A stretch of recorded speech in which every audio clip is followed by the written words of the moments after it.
live. And welcome, welcome. I'm Paul Sugarman, and this is the Instant Shakespeare Company. And today, as part of our annual mission to read all of the plays of Shakespeare every year, we are reading the first part of Henry VI. And this is the start of all of what comes in terms of the Wars of the Roses, and we'll be very happy to talk about it a little bit afterwards or when we take a little break in the middle.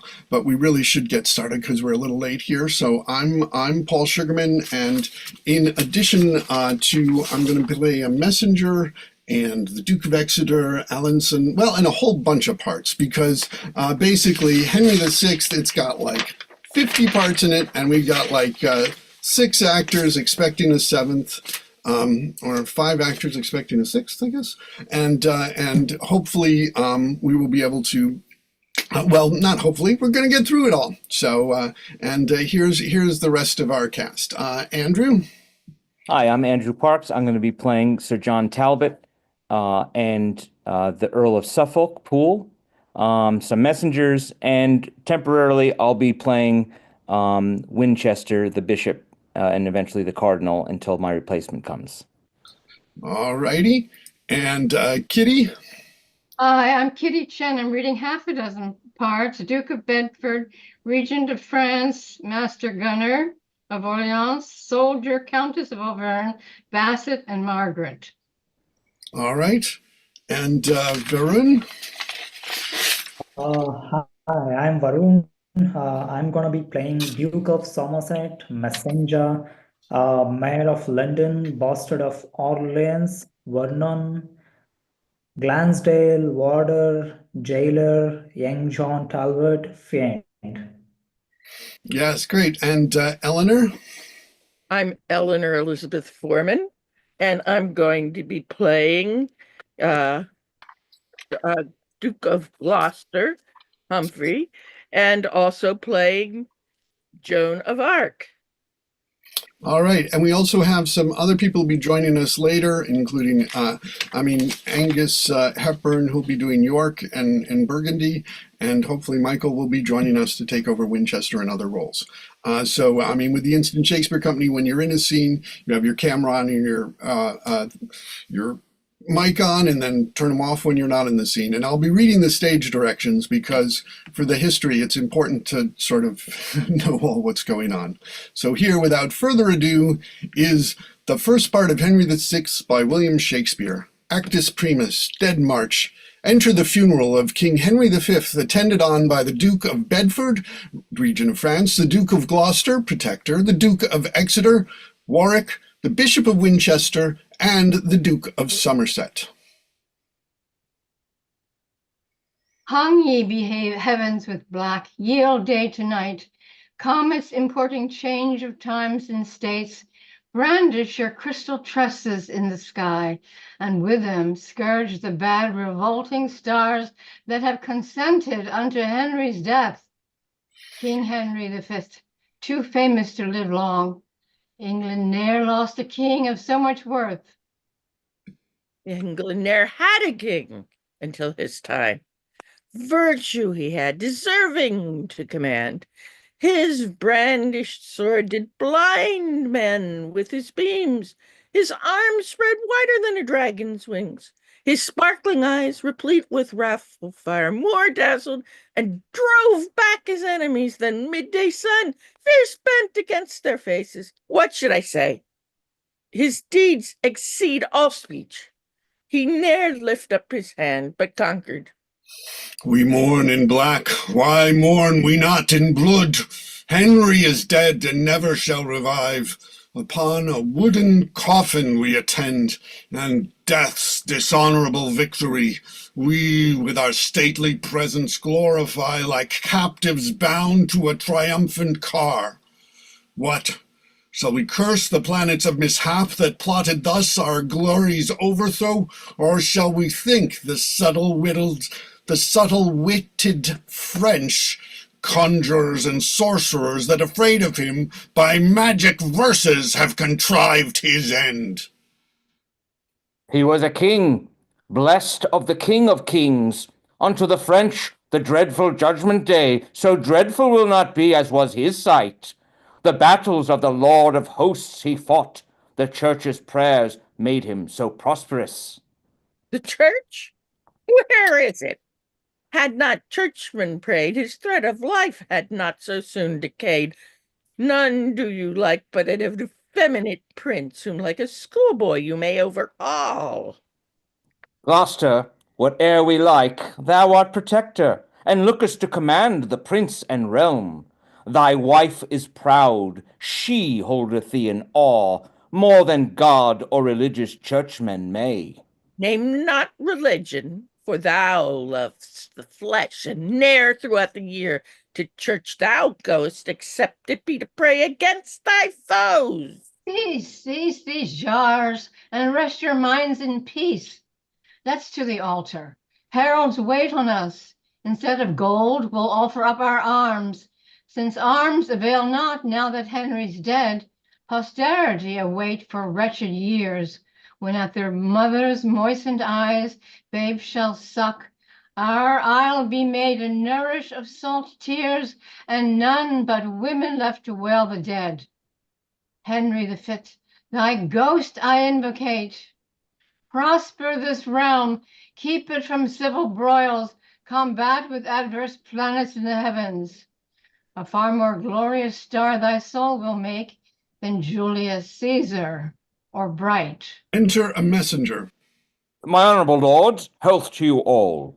Sad tidings bring I to you out of France, of loss, of slaughter, and discomfiture.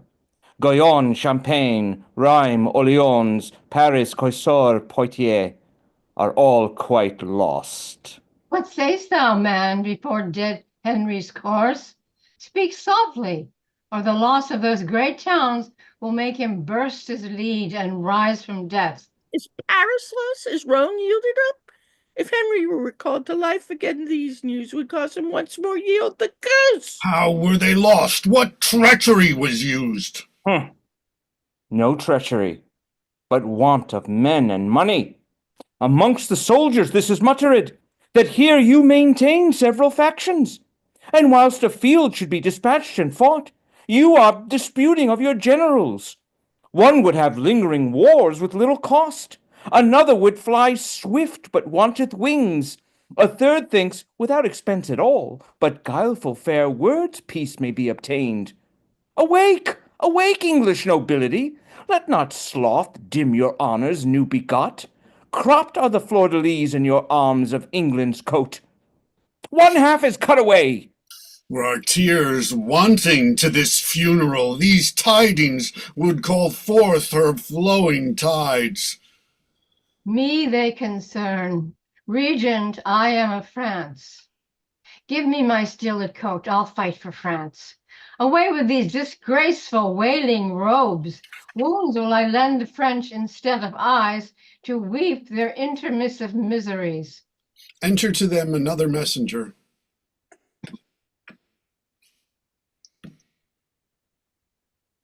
My gracious lords, to add to your laments, wherewith you now bedew King Henry's heirs, I must inform you of a dismal fight. We're a little before that. It's Lords view these letters full of bad mischance. Oh, sorry. It's Lord, the messenger before. Lords, view these letters full of bad mischance. France is revolted from the English quite, except some petty towns of no import.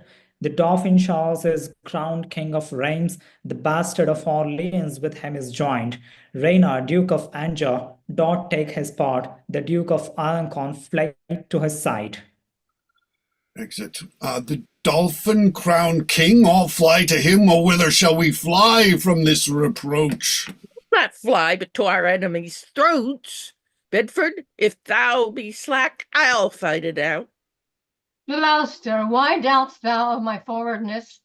An army have I mustered in my thoughts, wherewith already France is overrun. Enter another messenger.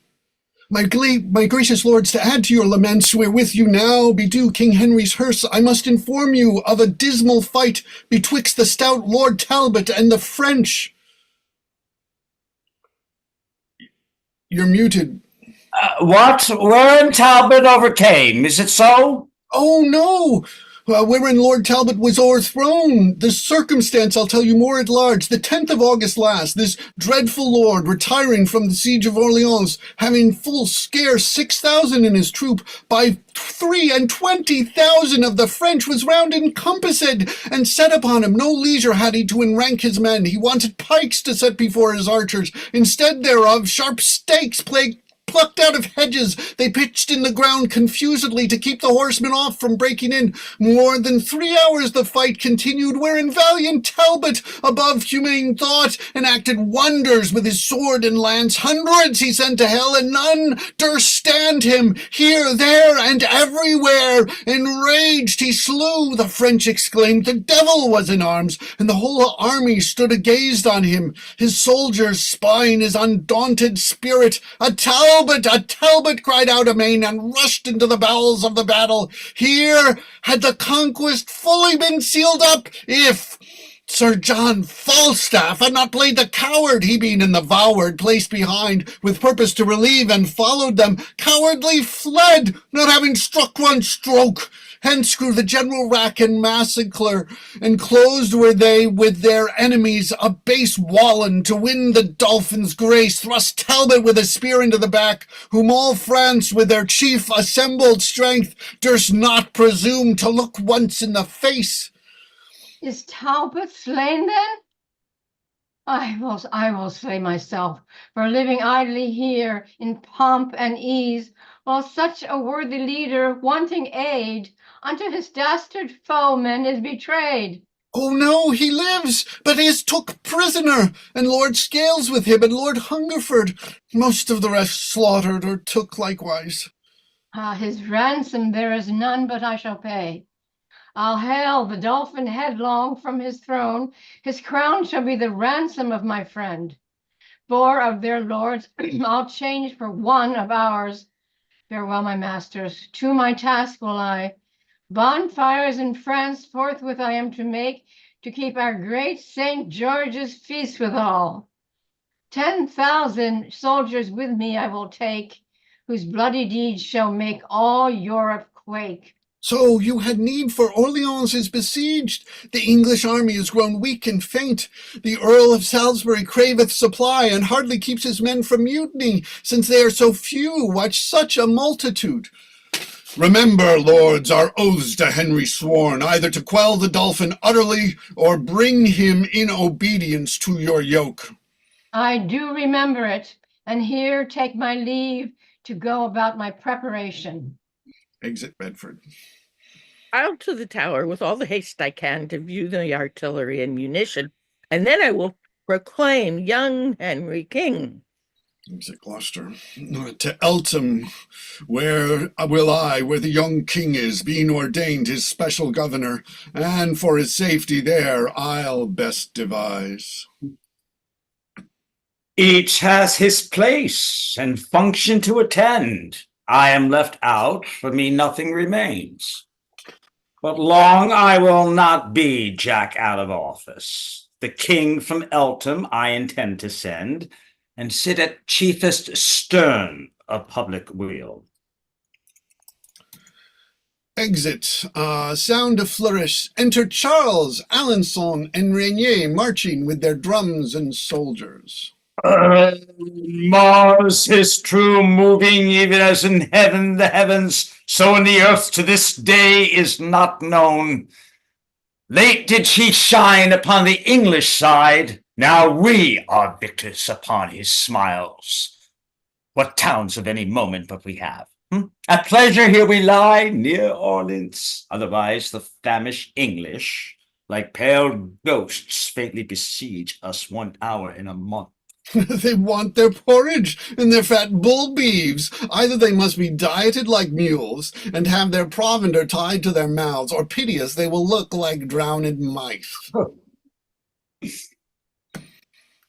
We have a Regnier. Oh, that's also me. Let's raise the siege. Why live we idly here? Talbot is taken, whom we were wont to fear. Remaineth none but mad-brained Salisbury, and he may well in fretting spend his gall. Nor men nor money hath he to make war. Sound alarm! We will rush on them. Now for the honor of the forlorn French. How I forgive my death that killeth me when he sees me go back 1 foot or fly. Exeunt. Here, alarum! They are beaten back by the English with great loss. Enter Charles, Alençon, and Rainier. Blows for the light! What men have I? Dogs! Cowards! Dastards! I would never have fled, but they had left me midst my enemies.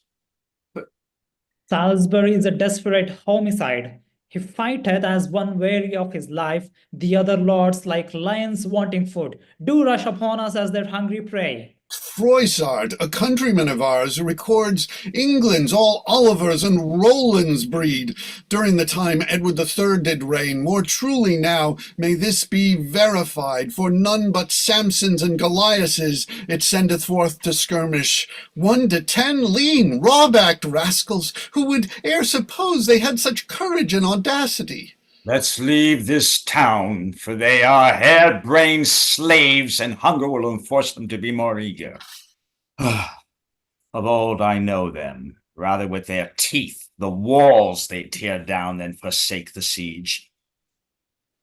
I think by some odd gimmos or device their arms are set like clogs, stiff to strike on, else ne'er could they hold out so as they do, but my consent will even let them alone. Be it so. Enter the Bastard of Orleans. Where's the Prince Dauphin? I have news for him.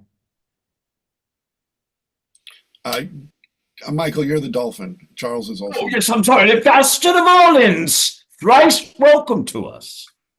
Methinks your looks are sad, your cheer appalled. Had the late overthrow wrought this offense, be not dismayed, for succor is at hand. A holy maid hither with me I bring, which by a vision sent to her from heaven ordained is to raise this tedious siege and drive the English for the bounds of France. The spirit of deep prophecy she hath, exceeding the 9 sibyls of old Rome. What's past and what's to come she can descry. Speak, shall I call her in? Believe my words, for these are certain and infallible. Go call her in. But first, to try her skill, Rainier, stand thou as Dolphin in my place. Question her proudly. Let thy looks be stern. By this means shall we sound what skill she hath. Enter Joan Puzel. Fair maid, is it thou wilt do these wondrous feats? You're muted. Rainier, is thou that thinkst to beguile me? Where is the Dolphin? Come from behind. I know thee well, though never seen before. Be not amazed, there's nothing hid from me. In private will I talk with thee apart. Stand back, you lords, and give us leave a while. She takes upon her bravely at first dash. Dolphin, I am by birth a shepherd's daughter, my wit untrained in any kind of art. Heaven and Our Lady gracious hath it pleased to shine on my contemptible estate. Lo, whilst I waited on my tender lambs, and to sun's parching heat displayed my cheeks, God's mother deigned to appear to me, and in a vision full of majesty willed me to leave my base vocation and free my country from calamity. Her aid she promised, and assured success. In complete glory she revealed herself, and whereas I was black and swart before, with those clear rays which she infused on me, that beauty am I blessed with, which you may see. Ask me what question thou canst possible, and I will answer unpremeditated. My courage try by combat, if thou darest, and thou shalt find that I exceed my sex. Resolve on this, thou shalt be fortunate if thou receive me for thy warlike mate. Thou hast astonished me with thy high terms. Only this proof I'll of thy valor make. In single combat thou shalt buckle with me, and if thou vanquishest, thy words are true. Otherwise, I renounce all confidence. I'm prepared. Here is my keen-edged sword, decked with fine flower de luces on each side, the which at Touraine, in St. Catherine's churchyard, out of a great deal of old iron, I chose forth. Then come, a God's name, I fear no women. And while I live, I'll ne'er fly from a man. Here they fight, and Joan du Puzel overcomes. Stay thy hands. Thou art an Amazon, and flightest with the sword of Deborah. Christ's mother helps me, else I were too weak. Whoever helps thee, 'tis thou must help me. Impatiently I burn with thy desire. My heart and hands thou hast at once subdued. Excellent Puzel, if thy name be so, let me thy servant and not sovereign be. 'Tis the French dolphin suest to thee thus. I must not yield to any rites of love, for my profession sacred from above. When I have chased all thy foes from hence, then will I think upon a recompense. Meantime, look gracious on thy prostrate thrall. My lord, methinks, is very long in talk. Doubtless he shrives this woman to her smock, else ne'er could he so long protract his speech. Shall we disturb him, since he keeps no mean? He may mean more than we poor men do know. These women are shrewd tempters with their tongues. My lord, where are you? What device you on? Shall we give over Orleans or no? Why no, I say, distrustful recreants. Fight till the last gasp. I'll be your guard. What she says, I'll confirm. We'll fight it out. Assigned am I to be the English scourge. This night the siege assuredly I'll raise. Expect St. Martin's summer, halcyon days, since I have entered into these wars. Glory is like a circle in the water, which never ceaseth to enlarge itself, till by broad spreading it dispersed to naught. With Henry's death, the English circle ends. Dispersed are the glories it included. Now am I like that proud, insulting ship which Caesar and his fortune bear at once. Was Mahomet inspired with a dove? Thou with an eagle art inspired then. Helen, the mother of great Constantine, not yet St. Philip's daughter, were like thee. Bright star of Venus, fallen down on the earth, how may I reverently worship thee enough? Leave off delays, and let us raise the siege. Woman, do what thou canst to save our honors, drive them from Orleans and be immortalized. Presently we'll try. Come, let's weigh about it. No prophet will I trust if she proves false. Exeunt. Enter Gloucester with his serving men.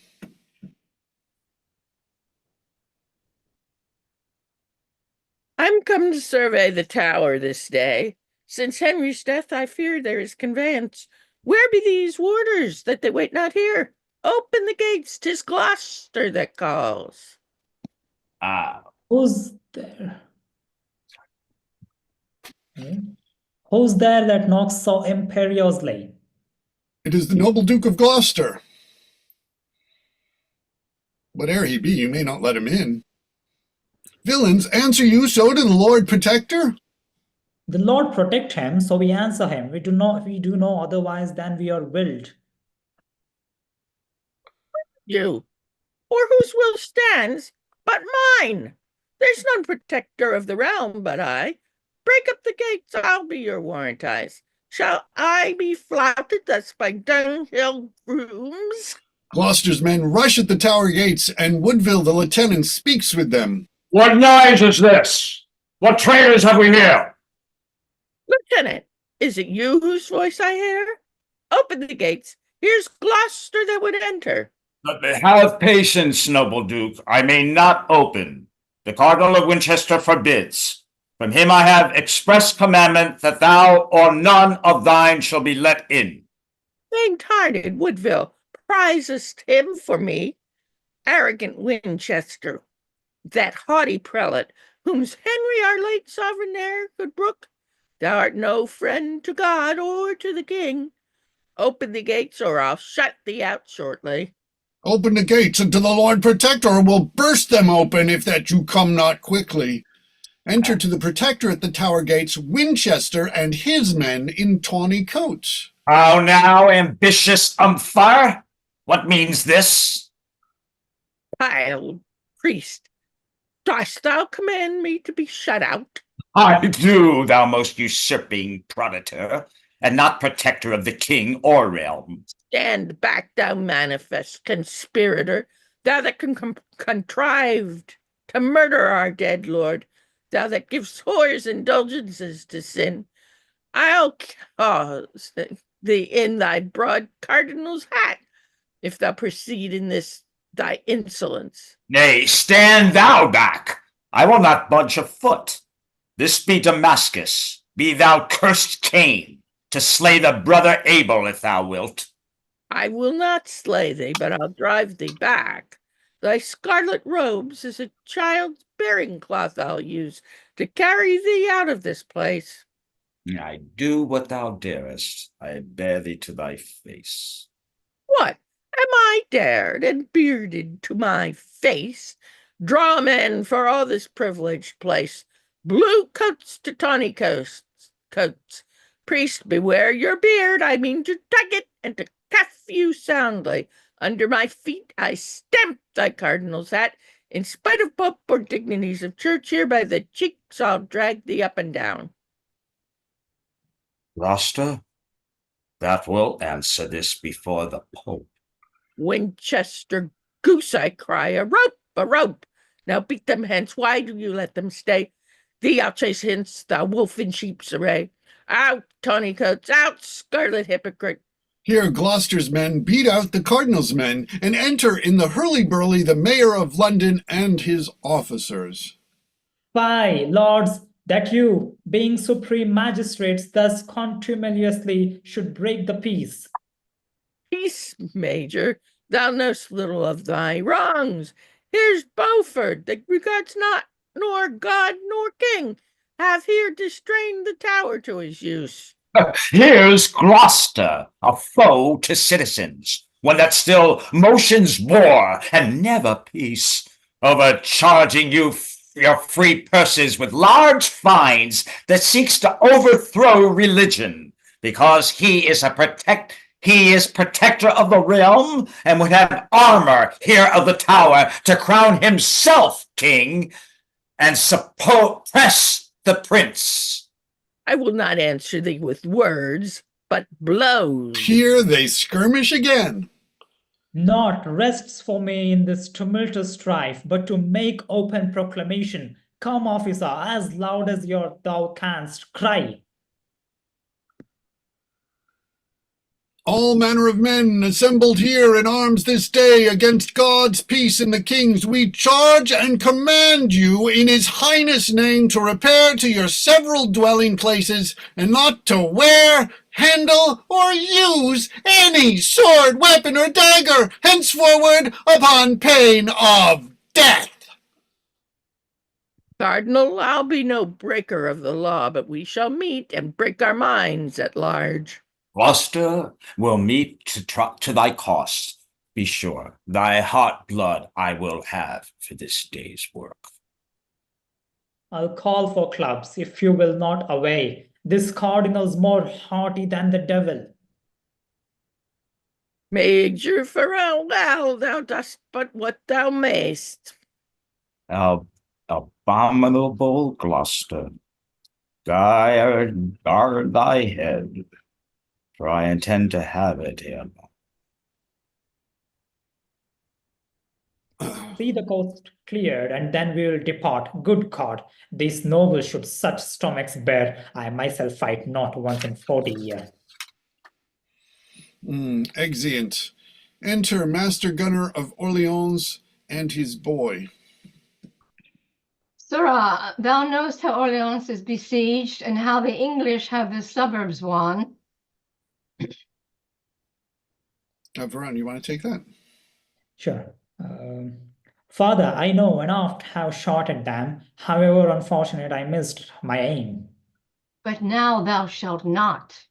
Be thou ruled by me. Even as the gunner am I of this town, something I must do to procure me grace. The prince's espials have informed me how the English in the suburbs, close entrenched, went through a secret grate of iron bars in yonder tower to overpeer the city, and thence discover how with most advantage they may vex us with shot or with assault. To intercept this inconvenience, a piece of ordnance against it I have placed, and even these 3 days have I watched if I could see them. Now do thou watch, for I can stay no longer. If thou spiest any, run and bring me word, and thou shalt find me at the governor's. Father, I warrant you, take you no care. I'll never trouble you if I may spy them. Enter Salisbury and Talbot on the turrets with others. Talbot, my life, my joy, again returned. How wert thou handled, being prisoner, or by what means gotst thou to be released? Discourse, I prithee, on this turret's top. The Earl of Bedford had a prisoner called the brave Lord Ponton de Saint-Réal. For him was I exchanged and ransomed. But with a baser man of arms by far, once in contempt they would have bartered me, which I, disdaining, scorned and craved death, rather than I would be so piled esteemed. In fine, redeemed I was as I desired. But oh, the treacherous Falstaff wounds my heart, whom with my bare fists I would execute, if I now had him brought into my power. Yet tell'st thou not how thou wert entertained. With scoffs and scorns and contumelious taunts, in open marketplace produced they me, to be a public spectacle to all. Here, said they, is the terror of the French, the scarecrow that affrights our children so. Then broke I from the officers that led me, and with my nails dig stones out of the ground to hurl at the beholders of my shame. My grisly countenance made others fly. None durst come near for fear of sudden death. In iron walls they deemed me not secure. So great fear of my name mongst them was spread, that they supposed I could rend bars of steel, and spurn in pieces posts of adamant. Wherefore a guard of chosen shot I had, that walked about me every minute while, and if I did but stir out of my bed, ready they were to shoot me to the heart. I grieve to hear what torments you endured, but we will be revenged sufficiently. Now it is supper time in Orleans. Here through this grate I count each one, and view the Frenchmen how they fortify. Let us look in, the sight will much delight thee. Sir Thomas Gargrave and Sir William Glansdale, let me have your express opinions. Where is best place to make our battery next? I think at the north gate, for there stands lords. And I here at the bulwark of the bridge. For aught I see, the city must be famished, or with light skirmishes enfeebled. Here they shot, and Salisbury falls down. Oh, Lord, have mercy on us wretched sinners. Oh, Lord, have mercy on me, woeful man. What chance is this that suddenly hath crossed us? Speak, Salisbury, at least if thou canst speak. How farest thou, mirror of all martial men? One of thy eyes, and thy cheek side struck off? Accursed tower, accursed fatal hand, that hath contrived this woeful tragedy. In 13 battles Salisbury o'ercame. Henry V he first trained to the walls. Whilst any trump did sound or drum struck up, his sword did ne'er leave striking in the field. Ah, yet livest thou, Salisbury. Though thy speech doth fail, one eye thou hast to look to heaven for grace. The sun with one eye vieweth all the world. Heaven, be thou gracious to none alive, if Salisbury wants mercy at thy hands. Bear hence his body. I will help to bury it. Sir Thomas Gargrave, hast thou any life? Speak unto Talbot, nay, look up to him. Salisbury, cheer thy spirit with this comfort. Thou shalt not die whiles. He beckons with his hand and smiles on me, as who should say, when I am dead and gone, remember to avenge me on the French. Plantagenet, I will, and like thee, play on the lute, beholding the towns burn. Wretched shall France be only in my name. Hear an alarum and a thunder and lightning. What stir is this? What tumults in the heavens? Whence cometh this alarum and the noise? My lord, the French have gathered head. The Dolphin with one Joan de Puzzle joined, a holy prophetess new risen up, is come with a great power to raise the siege. Here Salisbury lifteth himself up and groans. Hear, how dying Salisbury doth groan. It irks his heart he cannot be revenged. Frenchmen, albeit Salisbury to you, Puzzle or Pucelle, Dolphin or Dogfish, your hearts I'll stamp out with my horse's heels and make a quagmire of your mingled brains. Convey me Salisbury into his tent, and then we'll try what these dastard Frenchmen dare. Alarum, exit. Hear an alarm again, and Talbot pursueth the Dolphin, and driveth him. Then enter Joan de Pucelle, driving Englishmen before her. Then enter Talbot. Where is my strength, my valor, and my force? Our English troops retire, I cannot stay them. A woman clad in armor chaseth them. Enter Pucelle. Here she comes. I'll have a bout with thee, devil or devil's dam, I'll conjure thee. Blood will I draw on thee, thou art a witch, and straightway give thy soul to him thou servest. Come, 'tis only I must disgrace thee. Here they fight. Heavens! Can you suffer hell so to prevail? My breast I'll burst with straining of my courage, and from my shoulders crack my arms asunder. But I will chastise this high-minded strumpet. They fight again. Talbot, farewell, thou hour's not yet come. I must go victual Orleans forthwith. A short alarum, then enter the town with soldiers. That's still you, Joan.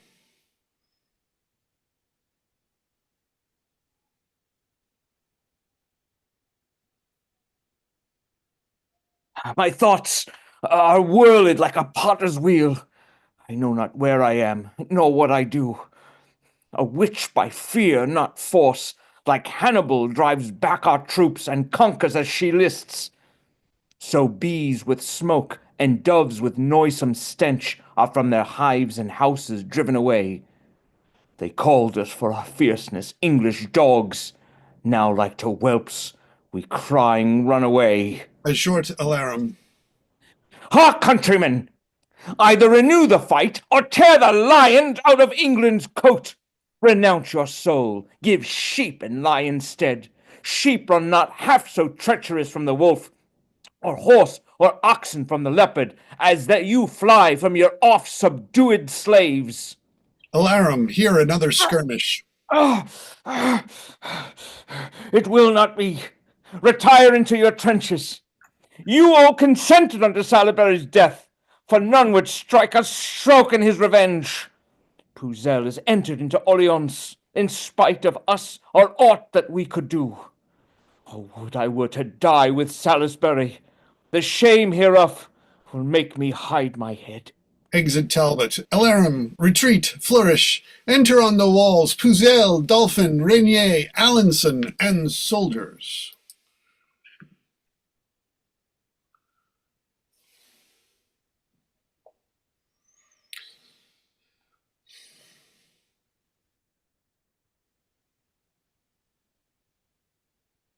Advance our waving colors on the walls. Rescued is Orleans from the English. Thus Joan de Pucelle hath performed her word. The finest creature! A slayer's daughter, how shall I honor thee for this success? Thy promises are like Adonis' garden, that one day bloomed and fruitful with the next. France, triumph in thy glorious prophetess. Recovered is the town of Orleans, more blessed hap did ne'er befall our state. Why ring not out the bells aloud throughout the town? Dauphin, command the citizens, make bonfires and feast and banquet in the open streets to celebrate the joy that God hath given us. All France will be replete with mirth and joy when they shall hear how we have played the men. 'Tis Joan, not we, by whom the day is won, for which I will divide my crown with her, and all the priests and friars in my realm shall in procession sing her endless praise. As stately a Pyramus to her I'll rear than Rudolph Sultan Memphis ever was, in memory of her. When she is dead, her ashes in an urn, more precious than the richest jewels coffer of Darius, transported shall be at high festivals before the kings and queens of France. No longer on Saint Denis will we cry, but Joan Tipouzelle shall be France's saint. Come in, and let us banquet royally after this golden day of victory. Flourish, exeunt, acta secunda sine prima. Enter a sergeant of a band with 2 sentinels. Sirs, take your places and be vigilant. If any noise of soldier you perceive near to the walls by some apparent sign, let us have knowledge at the court of guard.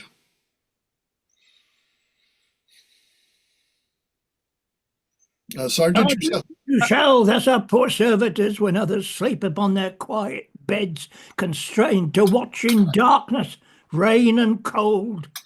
Enter Talbot, Bedford, and Burgundy with scaling ladders, the drums beating a dead march.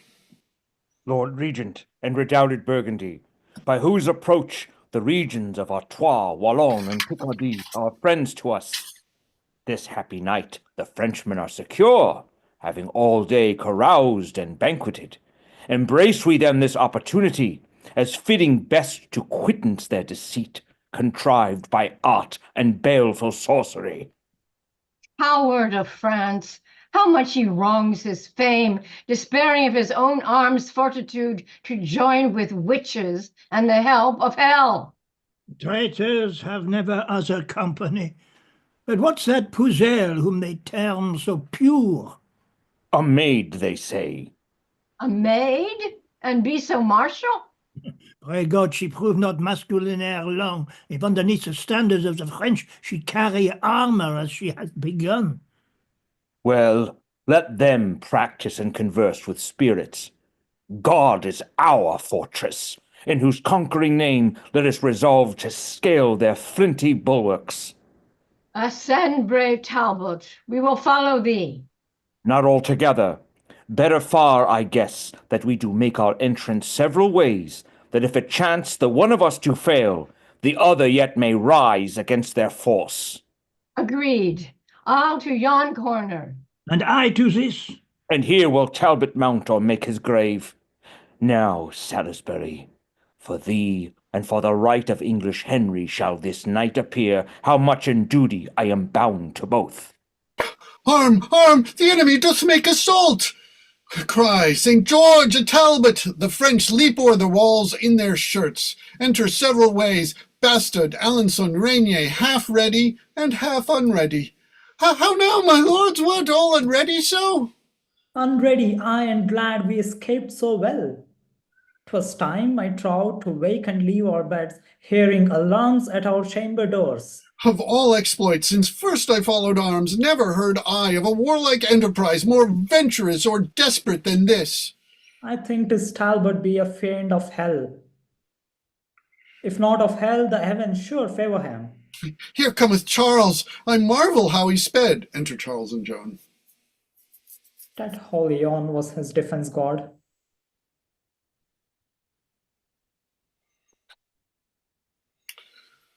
Dauphin, Pardon, darling. Can you get me back the page? I forgot I had this scene. bottom of 34.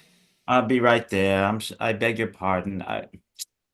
Yes, well, when people attack you in the middle of the night, you can be all unready for it, you know, both half ready and half unready. So, bottom of 34, I entered Charles, and you just said, "Is this thy cunning, thou deceitful dame? Did thou at first, did thou at first to flatter us withal, make us partakers of a little gain, that now our loss might be 10 times so much?" Or is Charles impatient with his friend? At all times will you have my power alike? Sleeping or waking must I still prevail? Or will you blame and lay the fault on me? Improvident soldiers! Had your watch been good, this sudden mischief never could have fallen. Oh, Duke of Alençon, this was your fault. The being captain of the watch tonight did look no better to the weightier charge. Had all your quarters been kept as safely kept as that whereof I had the government, we had not been thus shamefully surprised. Mine was secure, and so was mine, my lord. And for myself, most part of all the night within her quarter and mine own precinct, I was implying and passing to and fro about relieving of the sentinels. Then how or which way should they first break in? Question my lords no further of the case. How or which way? 'Tis sure they found some place, but weakly guarded, where the breach was made. And now there rests no other shift but this, to gather our soldiers, scattered and dispersed, and lay new platforms to undamage them. Exeunt. Alarum. Enter a soldier crying, "A Talbot! A Talbot!" They fly, leaving their clothes behind.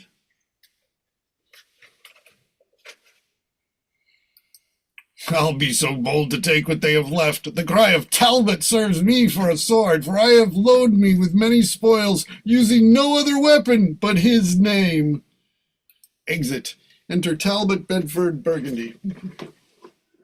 The day begins to break, and night is fled, whose pitchy mantle o'erveiled the earth. Here sound retreat, and cease our hot pursuit. Retreat. Bring forth the body of old Salisbury, and here advance it in the marketplace, the middle centre of this cursed town. Now have I paid my vow unto his soul. For every drop of blood was drawn from him, there hath at least 5 Frenchmen died tonight. And that hereafter ages may behold what ruin happened in revenge of him, within their chiefest temple I'll erect a tomb, wherein his corpse shall be interred, upon the which, that every one may read, shall be engraved the sack of Orleans, the treacherous manner of his mournful death, and what a terror he had been to France. But, lords, in all our bloody massacre, I muse we met not with the Dauphin's grace, his new-come champion, virtuous Joan of Arc, nor any of his false confederates.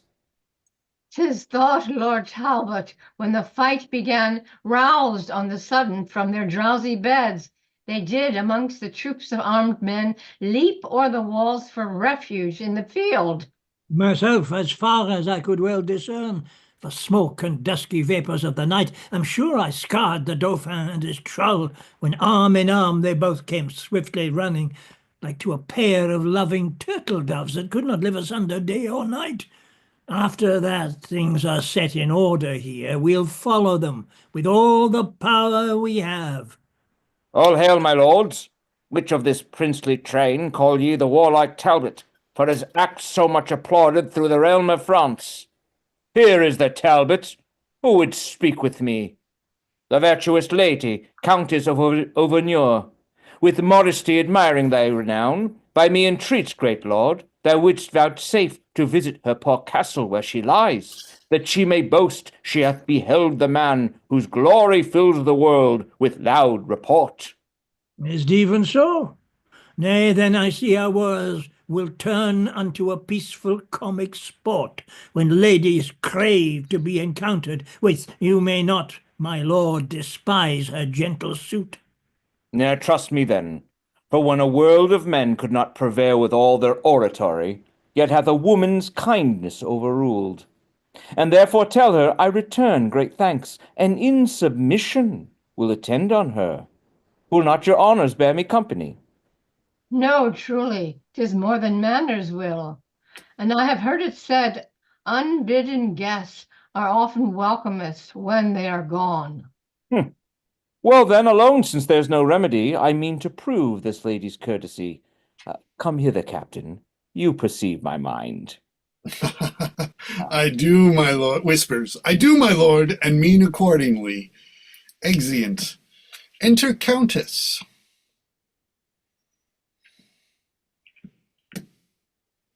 Actually, Kitty, you're the That's me. Okay. Countess. Sorry.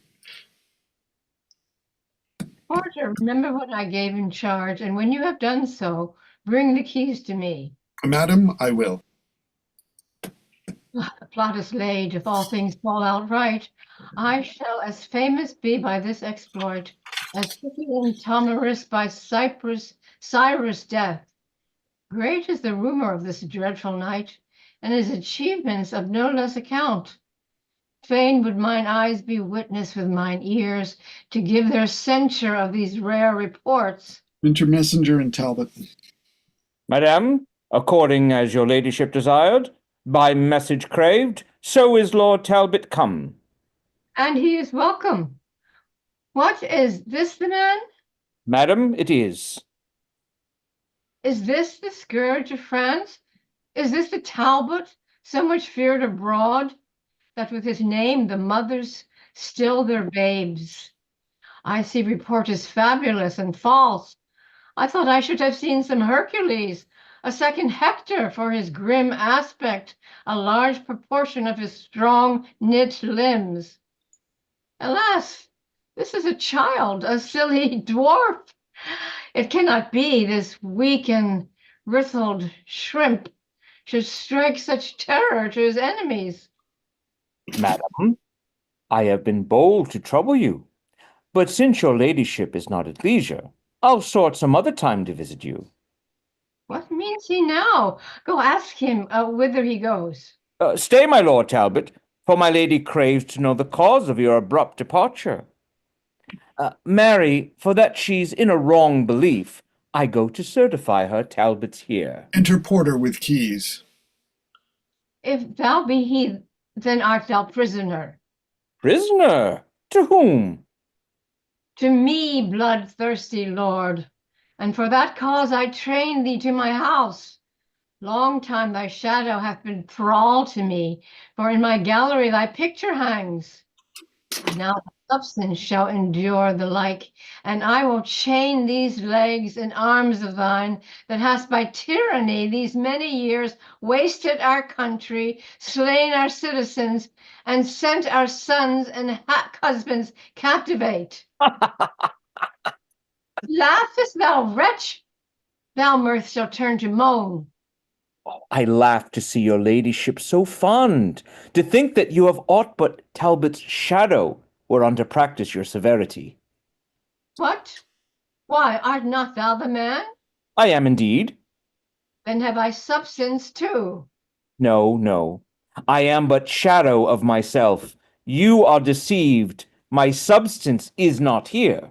For what you see is but the smallest part and least proportion of humanity. I tell you, madam, were the whole frame here, it is of such a spacious, lofty pitch, your roof were not sufficient to contain it. This is a riddling merchant for the nonce. He will be here, and yet he is not here. How can these contrarieties agree? That will I show you presently. Winds his horn, drums strike up, a peal of ordnance, enter soldiers. How say you, madam? Are you now persuaded that Talbot is but shadow of himself? These are his substance, sinews, arms, and strength with which he yoketh your rebellious necks, razeth your cities, and subverts your towns, and in a moment makes them desolate. Victorious Talbot, pardon my abuse. I find thou art no less than fame hath brewed, and more than may be gathered by thy shape. Let my presumption not provoke thy wrath, for I am sorry that with reverence I did not entertain thee as thou art. Be not dismayed, fair lady. nor misconstrue the mind of Talbot, as you did mistake the outward composition of his body. What you have done hath not offended me. No other satisfaction do I crave, but only with your patience that we may taste of your wine, and see what cate you have, for soldiers' stomachs always serve them well. With all my heart, and think me honored to feast so great a warrior in my house. Exeunt. Enter Richard Plantagenet, Warwick, Somerset, Poole, and others. Great lords and gentlemen, what means this silence? Dare no man answer in a case of truth? Within the temple hall we were too loud. The garden here is more convenient. Then say at once if I maintained the truth, or else was wrangling Somerset to the error. Faith, I have been a truant in the law, and never yet could frame my will to it, and therefore frame the law unto my will. Judge you, my lord of Warwick, then between us. Between two hawks, which flies the higher pitch, between two dogs, which hath the deeper mouth, between two blades, which bears the better temper, between two horses, which doth bear him best, between two girls, which hath the merriest eye. I have perhaps some shallow spirit of judgment, but in these sharp quillets of the law, good faith, I am no wiser than a daw. Here is a mannerly forbearance.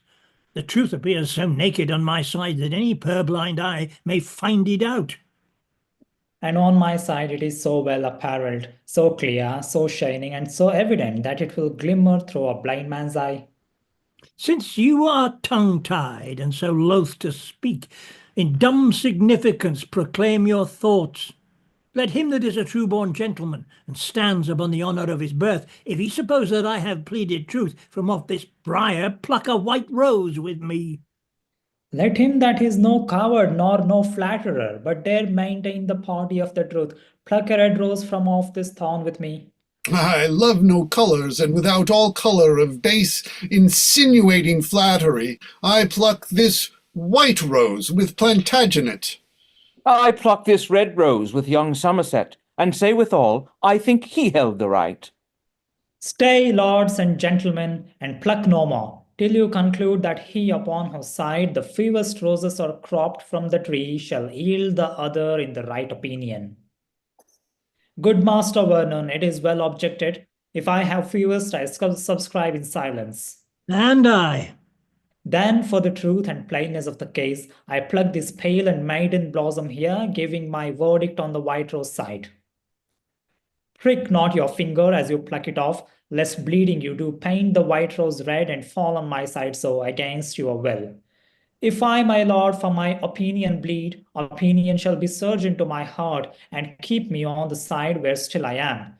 Well, well, come on, who else? Unless my study and my books be false, the argument you held was wrong in you, in sign whereof I pluck a white rose too. Now, Somerset, where is your argument?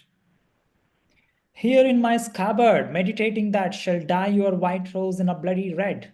Meantime your cheeks do counterfeit our roses, for pale they look with fear, as witnessing the truth on our side. No, Plantagenet, 'tis not for fear but anger that thy cheeks blush for pure shame to counterfeit our roses, and yet thy tongue will not confess thy error. Hath not thy rose a canker, Somerset? Hath not thy rose a thorn, Plantagenet? Aye, sharp and piercing to maintain his truth, whiles thy consuming canker eats his falsehood. Well, I'll find friends to wear my bleeding roses that shall maintain what I have said is true, where false Plantagenet dare not be seen. Now by this maiden blossom in my hand, I scorn thee and thy fashion, peevish boy. Turn not thy scorns this way, Plantagenet. Proud fool, I will, and scorn both him and thee. I'll turn my part thereof into thy throat. Away, away, good William de la Pole, we grace thee anon by conversing with him.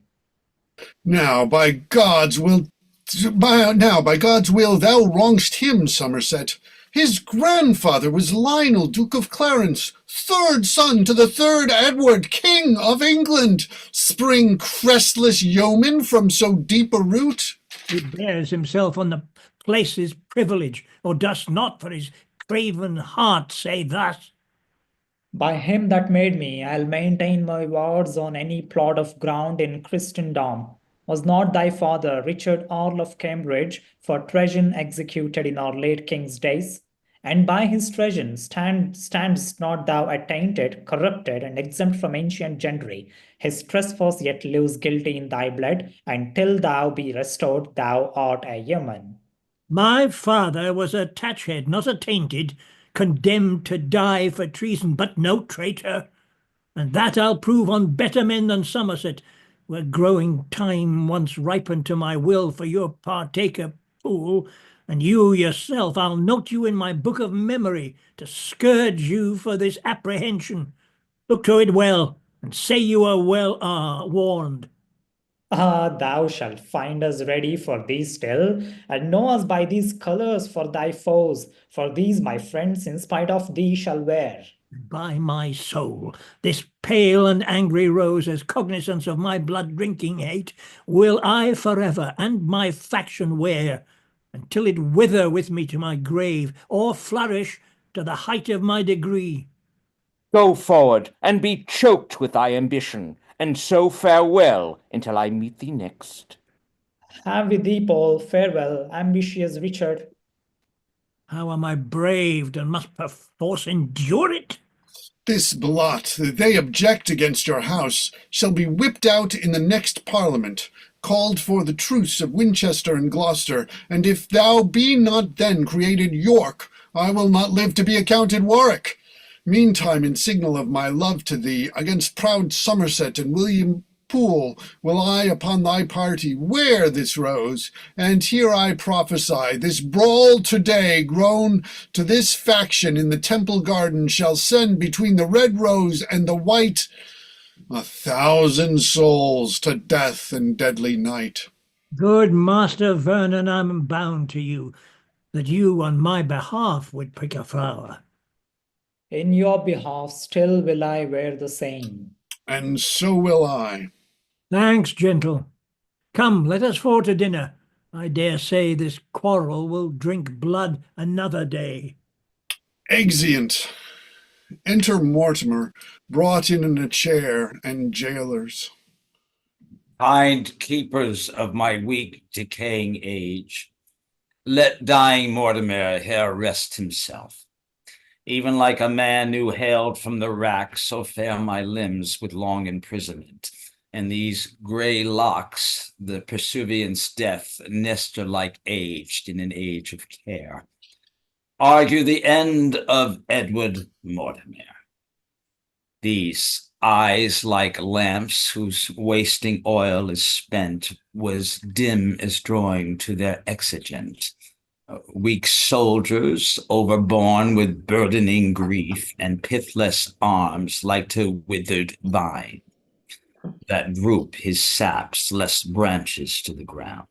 Yet are these feet, whose strength less stay is numb, unable to support the lump of clay, this lump of clay, swift-winged with the desire to get a grave, as witting I no other comfort have.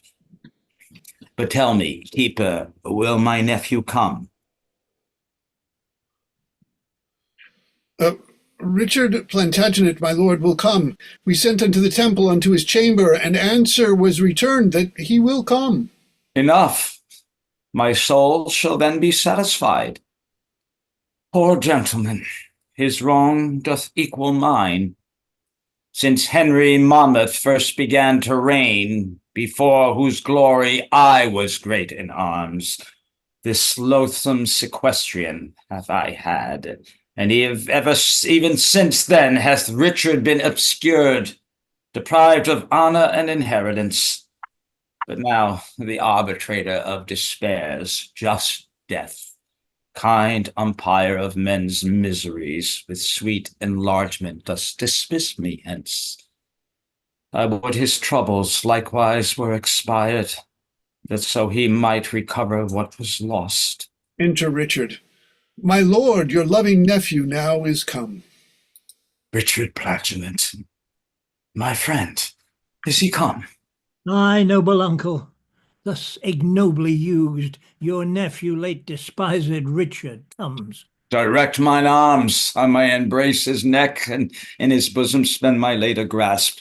Oh, tell me when my lips touch his cheeks, that I may kindly give one fainting kiss.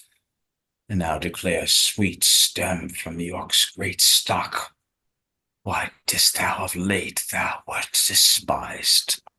First, lean thine aged back against mine arm, and in that ease I'll tell thee my disease. This day, in argument upon a case, some words there grew twixt Somerset and me, among which terms he used his lavish tongue, and did upbraid me with my father's death, which obliquely set bars before my tongue. Else with the like I had requited him.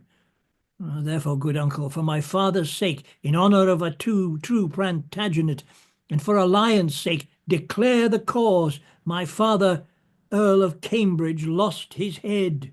That cause, fair nephew, that imprisoned me, and hath detained me all my flowering youth within a loathsome dungeon, there to pine, was cursed instrument of his decease. Discover more at large what cause that was, for I am ignorant and cannot guess. I will, if that my fading breath permit, and death approach not, ere my table be done.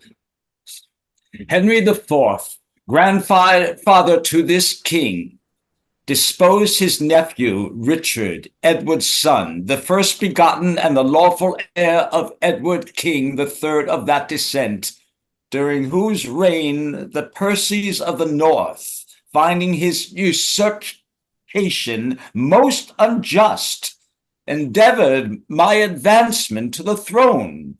The reason moved these warlike lords to this was for that young Richard thus removed, leaving no heir begotten of his body, I was the next by birth of parentage. For be my mother, I am from Lionel, Duke of Clarence, third son to King Edward III, whereas he from John of Gaunt doth bring his pedigree, being but fourth of that heroic line. But mark, as in this haughty great attempt they labored to plant the rightful heir, I lost my liberty, and they their lives. Long after this, when Henry V, succeeding his father Bolingbroke, did reign, thy father, Earl of Cambridge, then derived from famous Edmund Langley, Duke of York, marrying my sister, that thy mother was, again in pity of my hard distress, levied an army, weening to redeem, and have installed me in the diadem. But as the rest, so fell that noble earl, and was beheaded. Thus the Mortimers, in whom the title rested, were suppressed. Of which, my lord, your honour is the last. True. And thou seest that I have no issue here, and that my fainting words do warrant death. Thou art my ear, the rest I wish thee gather, but yet be wary in thy studious care. Thy grave admonishments prevail with me, and yet methinks my father's execution was nothing less than bloody tyranny. With silence, nephew, be thou politic, strong fixed in the house of Lancaster, and like a mountain not to be removed. But now thy uncle is removing hence, as prince doth their courts when they are cloyed with long continuance in a settled place. Oh, uncle, would some part of my young years might be redeemed the passage of your age. Thou dost then wrong me, as the slaughter doth, which giveth many wounds when one will kill. Mourn not, except thou sorrow for my good. Only give orders for my funeral. And so, and farewell be all thy hopes, and prosperous be thy life in peace and war. dies.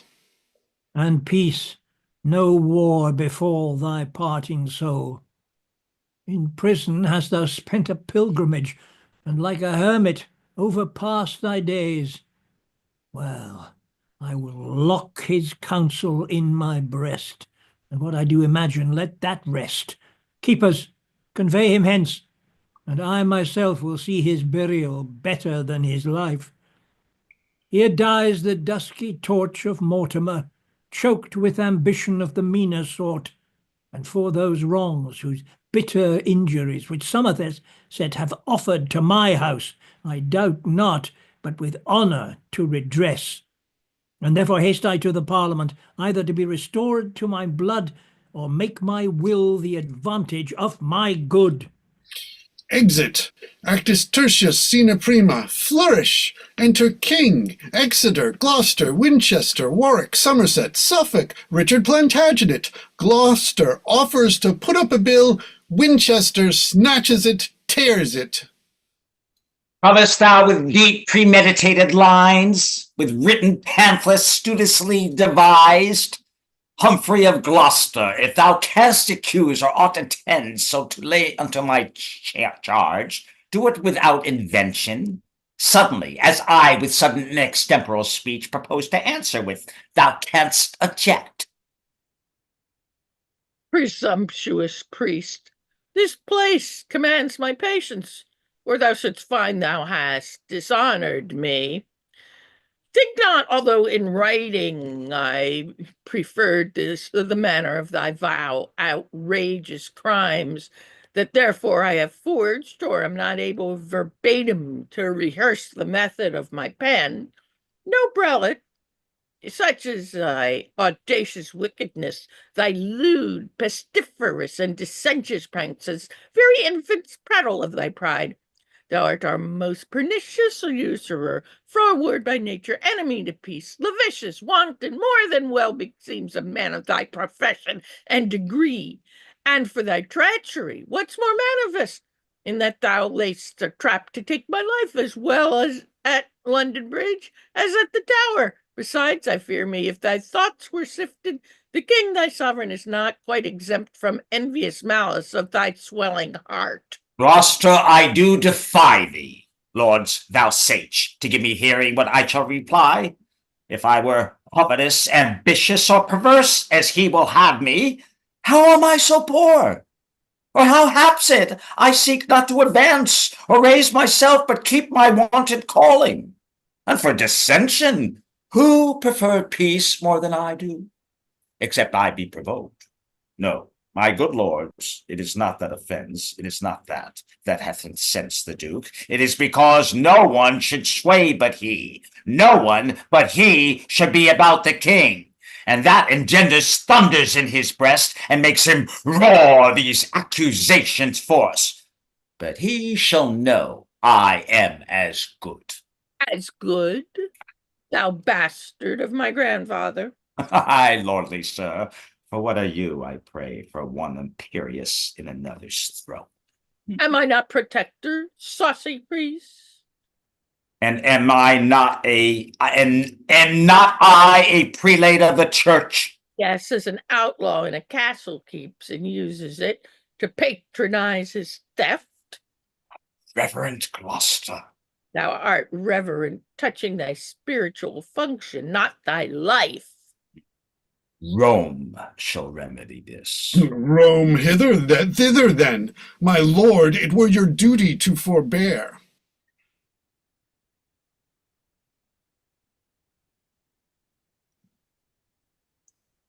Somerset.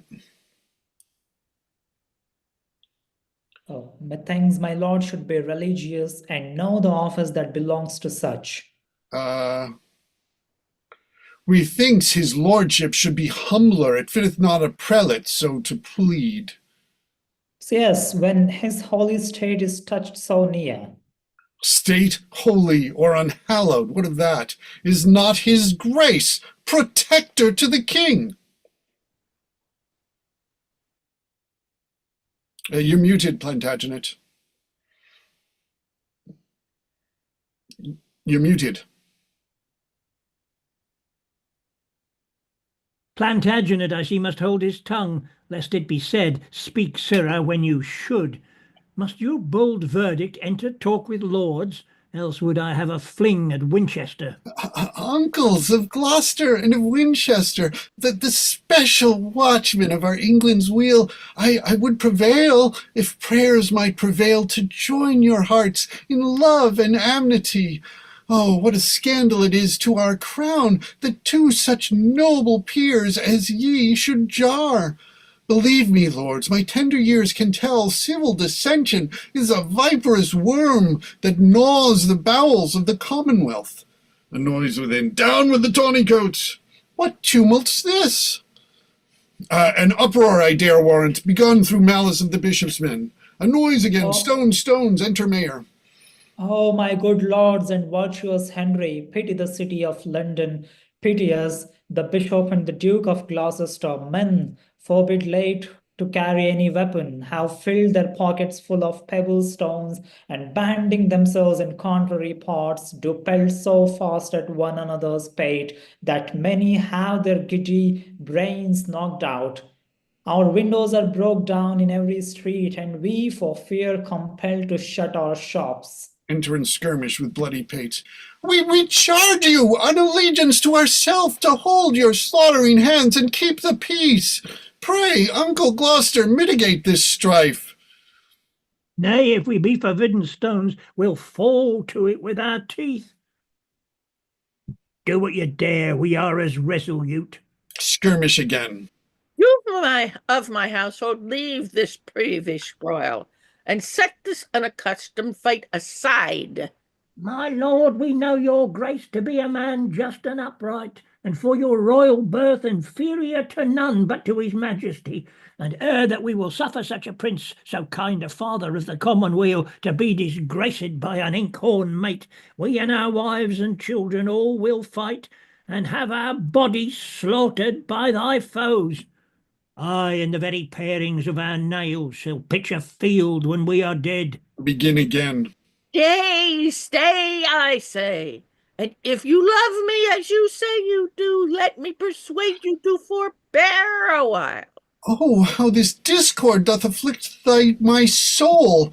Can you, my lord of Winchester, behold my sighs and tears, and will not once relent? Who should be pitiful if you be not? Or who should study to prefer a peace, if holy churchmen take delight in broils? Yield, my lord protector, yield, Winchester, except you mean with obstinate repulse to slay your sovereign and destroy the realm. You see what mischief and what murder too hath been enacted through your enmity. Then be at peace, except ye thirst for blood. He shall submit, or I will never yield. Compassion on the king commands me stoop, or I would see his heart out, ere the priest should ever get that privilege of me. Behold, my lord of Winchester, the duke hath banished moody discontented fury, and by his smoothed brows it doth appear. Why look you still so stern and tragical? Here, Winchester, I offer thee my hand. Fie, Uncle Beaufort, I have heard you preach that malice was a great and grievous sin, and will not you maintain the thing you teach, but prove a chief offender in the same? Ah, sweet king, the bishop hath a kindly gird. For shame, my lord of Winchester, relent. What, should a child instruct you what to do? Well, Duke of Gloucester, I will yield to thee. Love for thy love, and hand for hand I give. Aye, but I fear me with a hollow heart.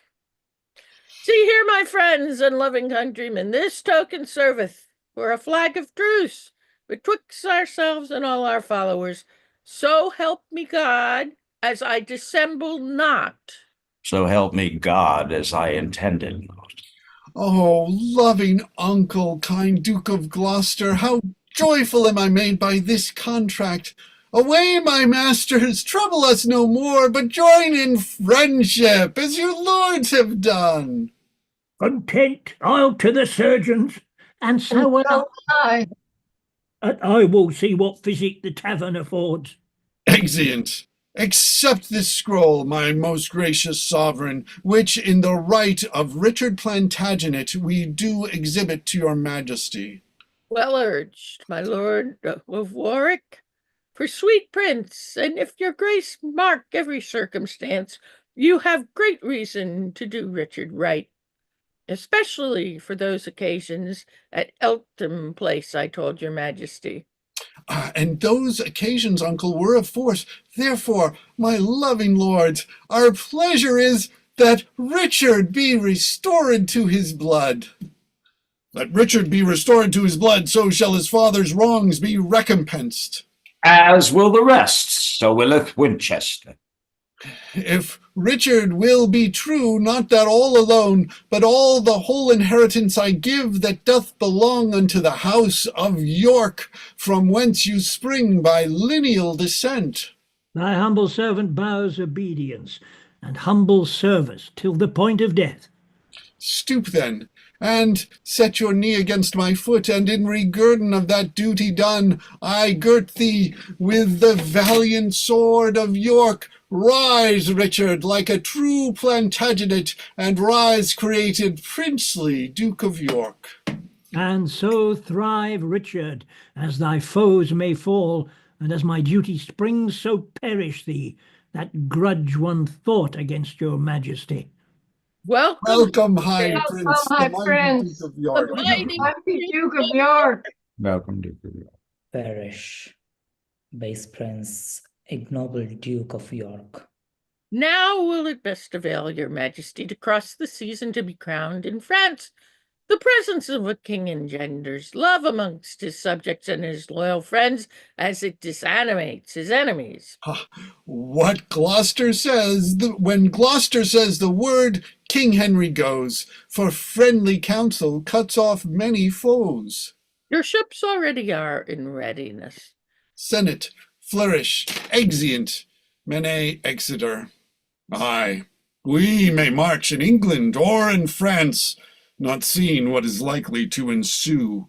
This late dissension grown betwixt the peers burns under feigned ashes of forged love, and will at last break out into a flame, as festered members rot but by degree, till bone and flesh and sinews fall away. So will this base and envious discord breed. And now I fear that fatal prophecy, which in the time of Henry named the fifth, was in the mouth of every sucking babe, that Henry, born at Monmouth, should win all, and Henry, born at Windsor, lose all, which is so plain that Exeter doth wish his days may finish ere that hapless time. Exeunt. Enter Sina Secunda, enter Pucelle disguised with 4 soldiers with sacks upon their backs.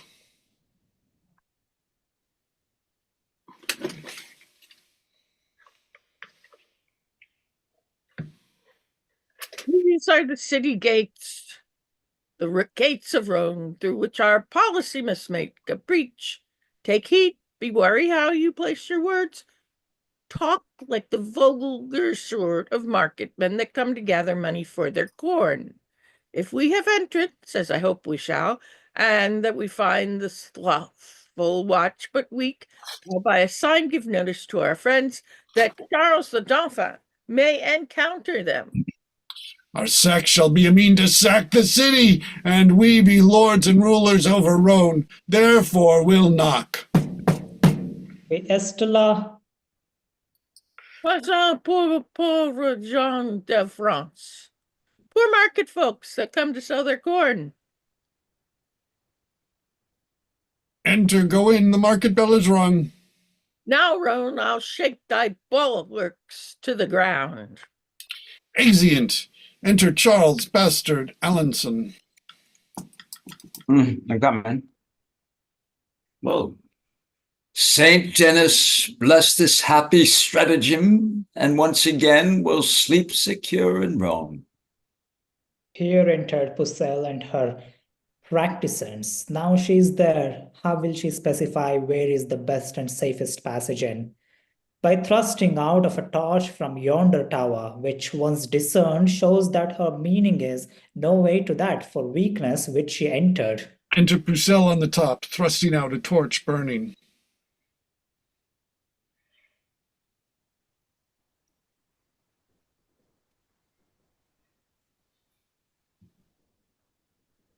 Behold, this is the happy wedding torch that joineth Roan unto her countrymen, but burning fatal to the Talbonites. See, noble Charles, the beacon of our friend, the burning torch in yonder turret stands. Now shineth like a comet of revenge, a prophet to the fall of all our foes. Defer no time, delays have dangerous ends. Enter and cry the Dauphin presently, and then do execution on the watch. Alarum, and alarum, Talbot in an excursion. France, France, thou shalt rue this treason with thy tears, if Talbot but survive thy treachery. Pucelle, that witch, that damned sorceress, hath wrought this hellish mischief unawares, that hardly we escaped the pride of France. Exit, and alarum, excursion. Bedford brought in second chair. Enter Talbot and Burgundy without, within Pucelle, Charles, Bastard, and Regnier on the walls.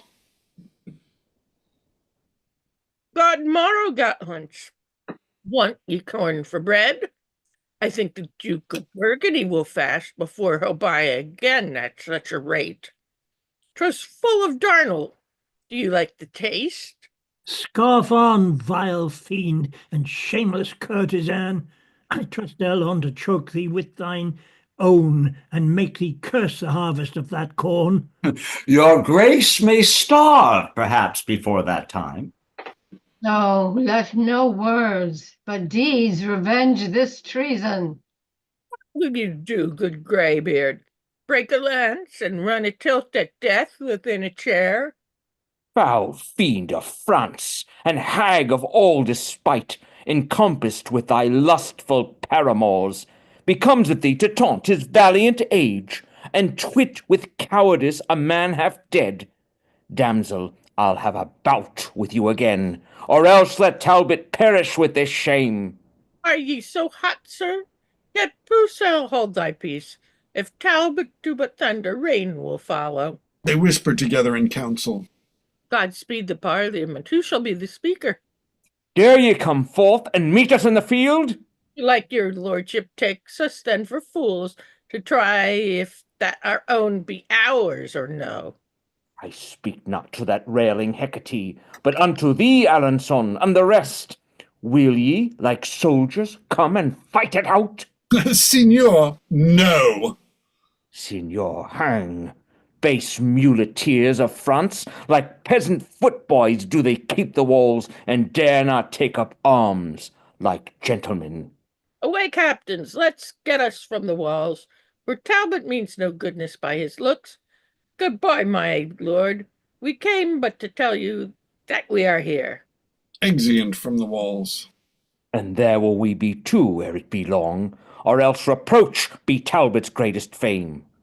Thou, Burgundy, by honour of thy house, pricked on by public wrongs sustained in France, either to get the town again or die.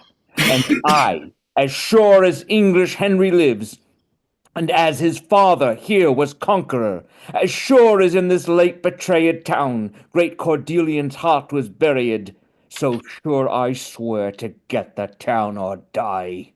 My vows are equal partners with thy vows. But ere we go, regard this dying prince, the valiant Duke of Bedford. Come, my lord, we will bestow you in some better place, fitter for sickness and for crazy age. Lord Talbot, do not so dishonor me. Here will I sit before the walls of Rouen, and will be partner of your weal or woe. Courageous Bedford, let us now persuade you. Not to be gone from hence.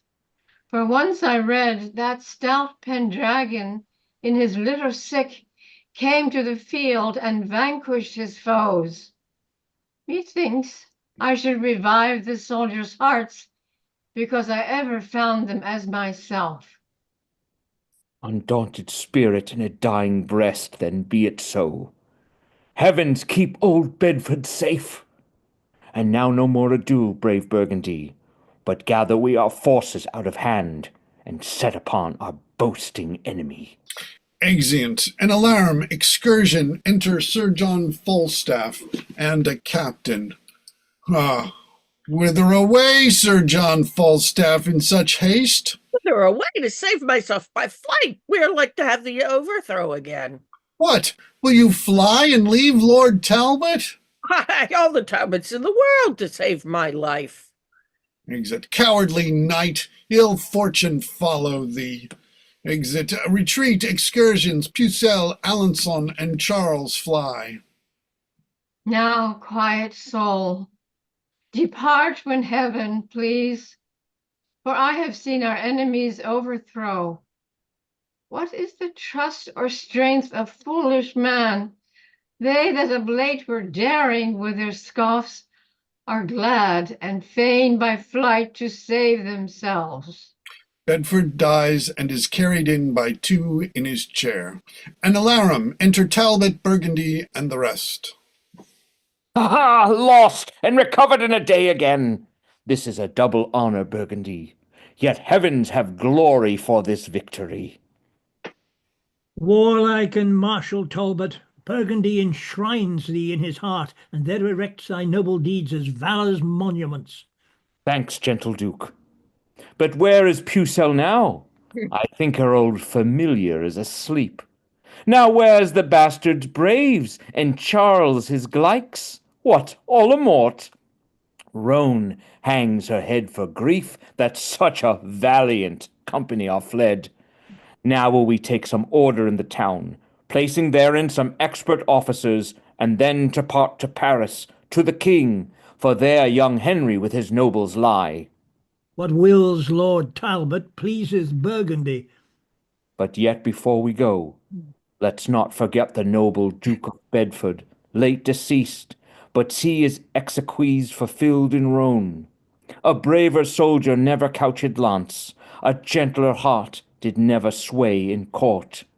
But kings and mightiest potentates must die, for that's the end of human misery. Exeunt. Scene tertia, enter Charles, Bastard, Alençon, Pucelle.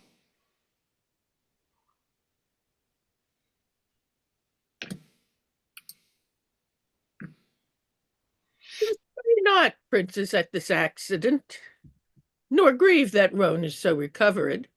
The care is no cure, but rather corrosive for things that are not to be remedied. Let frantic Talbot triumph for a while, and like a peacock sweep along his tail, we'll pull his plumes and take away his train, if Dauphin and the rest will be but ruled. We have been guided by thee hitherto, and of thy cunning had no diffidence. One sudden foil shall never breed distrust. Sir, shout thy wit for secret policies, and we will make thee famous through the world. We'll set thy statue in some holy place, and have thee reverenced like a blessed saint. Employ thee then, sweet virgin, for our good. Then thus it must be. This doth Joan devise.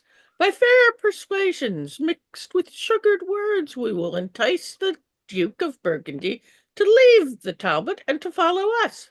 Ay, marry, sweeting, if we could do that, France were no place for Henry's warriors, nor should that nation boast it so with us, but be extirped from our provinces. Forever should they be expulsed from France, and have not title of an earldom here. Your honor shall perceive how I will work to bring this matter to the wished end. Drum sounds afar off. Hark! By the sound of drum you may perceive their powers are marching unto Parisward. Here sound an English march. There goes the Talbot with his colors spread, and all the troops of English after him. French march. Now in the rearward comes the Duke and his. Fortune and favor make him lag behind. Summon the parley, we will talk with him. Trumpet sound early. A parley with the Duke of Burgundy. Who craves a parley with the Burgundy? The princely Charles of France, thy countryman. What sayst thou, Charles? For I am marching hence. Speak, Purcell, and enchant him with thy words. Brave Burgundy, undoubted hope of France, stay, let thy humble handmaiden speak to thee. Speak on, but be not over tedious. Look on thy country, look on fertile France, and see the cities and the towns defaced by wasting ruin of the cruel foe, as looks the mother on her lowly babe when death doth close his tender dying eyes. See, the pining malady of France. Behold the wounds, the most unnatural wounds which thou thyself hast given her woeful breast. Oh, turn thy edged sword another way, strike those that hurt, and hurt not those that help. One drop of blood drawn from thy country's bosom should grieve thee more than streams of foreign gore. Return thee therefore with a flood of tears, and wash away thy country's stained spots. Either she had bewitched me with her words, or nature makes me suddenly relent. Besides, all French and France exclaims on thee, doubting thy birth and lawful progeny. Who joinst thou with but with a lordly nation that will not trust thee but for profit's sake? When Talbot hath set footing once in France, and fashioned thee that instrument of ill, who then but English Henry will be lord, and thou be thrust out like a fugitive? Call we to mind, and mark but this for proof. Was not the Duke of Orleans thy foe, and was he not in England prisoner? But when they heard he was thine enemy, they set him free without his ransom paid, in spite of Burgundy and all his friends. See then, thou fightest against thy countrymen, and joinest with them will be thy slaughtermen. Come, return, thou wandering lord. Charles and the rest will take thee in their arms. I am vanquished. These haughty words of hers had battered me like roaring cannon shot, and made me almost yield upon my knees. Forgive me, country and sweet countrymen. The lords accept this hearty, kind embrace. My forces and my power of men are yours. So farewell, Talbot. I'll no longer trust thee. Done like a Frenchman. Turn and turn again. Welcome, brave Duke. Thy friendship makes us fresh. And doth God beget new courage in our breasts. Pucelle hath bravely played her part in this, and doth deserve a coronet of gold. Now, let us on. My lords, enjoin our powers, and seek how we make prejudice the foe. Exeunt. I think let's just take a quick break here for just like 5 minutes, and we'll be starting again at 3 p.m. our time, which is about. Apologies for all my screw ups. This play is new to me. I read it last night, but it's like the words. Yeah, it is. I mean, there's just so much going on here. It doesn't really help, Michael. What? Just reading it gets. No, you've got to say it out loud. And Yeah. right. And it's like I wasn't really saying it out loud last night, and I'm saying the words out loud now, and I'm screwing them up a bit, but I'm Yeah. And you still it's still a hell of a job keeping track of everyone. And just stay with your choice, and if you screw up the words, you screw up the words a bit. Doesn't matter. Yeah. No, it's a way to have. It's all about having fun with the text. No, it actually reminds me of Henry IV Part 2 in that it's kind of making so much fun of these guys. I mean, it's this Winchester. He's having battles with the sword. I know. Yeah. The cardinal, because he's bishop at the beginning, and then he gets to be cardinal, and. Yeah, we'll see what happens to him. I didn't know the religious zealots, the clergy, actually did the sword fighting too. I thought they just sort of ran things, but he actually was a warrior too. Yeah, well, they used to. I mean, they did. I mean, because really, when you think about it, the Roman Catholic Church is really the creation of the Roman Empire. It's when Constantine embraced Christianity and made it the official state religion They and called it sort the of Holy made the Roman Catholic Church. Empire. Yeah, and all of that. And unfortunately that's the way still the Catholic Church is. And some of the is clergy part of actually picked up Rome and swords too. Christ. So the clergy actually picked up swords too. Like I mean, this really happened. in the city-states of Italy, the popes were leading battles across Right. across the country. Yeah. Uh-huh. Yeah. Right. Yeah, well, So I mean, yeah. Dante sticks at least a Yeah. dozen popes in the deepest bowels of hell in the Inferno. I mean, he was really against. He was a really one of the first great separation of church and state advocates was Dante Alighieri. So Yeah. Well, and I mean, there's some people who make an argument that, well, because Shakespeare and the Ardens were Catholics, that Shakespeare was a secret Catholic. But my view is that he's very much a Protestant and makes fun of Catholics, and that almost all of his like Catholic characters are really flawed in some way. I mean, even like Friar Lawrence and Friar Francis in Much Ado About Nothing, it's like, okay, we're gonna lie about it. Let's say that Hero's dead, you know. I think he was or actually- Friar Lawrence, let's say that Juliet's dead, you know. It's like all of these sorts of pretense and lies. Yeah, okay. And that's what a lot of Protestant England felt about the Catholic Church, especially since Right. they kept trying to murder Right. the rightful Queen of England. Right.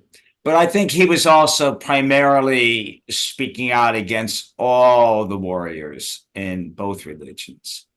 Because he Oh, yeah. wasn't, yeah, I mean, he did the same thing with Henry, right? I mean, Henry was not the Catholic Church. Well, Right. it's the role of the artist, isn't it? Right. So he was really, I think It's not that's what he was really- more about, you know, like the how people use religion as often the excuse to, you know. right. I mean, if you look, I mean, I know it's written much later, but I mean, in Henry V, you know, basically they're killing all these Frenchmen and then say, but this is God that's doing it for us. And, you know, what's cool, if you look really closely at Joan of Arc in this, they're sort of like, you know, it's like idolatry, like they're idolizing her. But when I was reading, I was noticing that whenever the French refer to Joan and her holiness, they always use pagan references. Like notice it for the rest of the play. They always compare her to Greek gods, for example. Right. And Right. it's sort of emphasizing that Shakespeare saw her not obviously as a true saint, but as some sort of like abomination, and that they were the fact that they worship her in these pagan terms, I think, sort of reinforces that. And she also became a political tool. And it wasn't really her fault or her consciousness. She really knew that she had to do this, but she may have also been just as much as a war tool for France. Right, and of course, he then there's the sainted. historical Joan, Yeah. and then there's this Joan, who's, you know, also, you know, it's sort of a propaganda thing against her as well, since she represents the French. The edition I was reading was from the Complete Works by Bevington, and one of the things he also points out in this whole play is that there's this sort of misogynistic, every strong woman is a sign that the men around them are weak. And so Yeah, that's therefore the typical Father all Martin. these women are strong in this play. They're very strong women, but it's Yeah. not seen as a strength of character, but rather Shakespeare was using it to show how effete the French were. So I thought that was an interesting observation. Oh, okay. Right, because Dalton, what does he say? I'll fly before I fight them, and then he does fly. Yeah. And then he says it's all because where were the rest of the guards? You know. Yeah. And he does. He's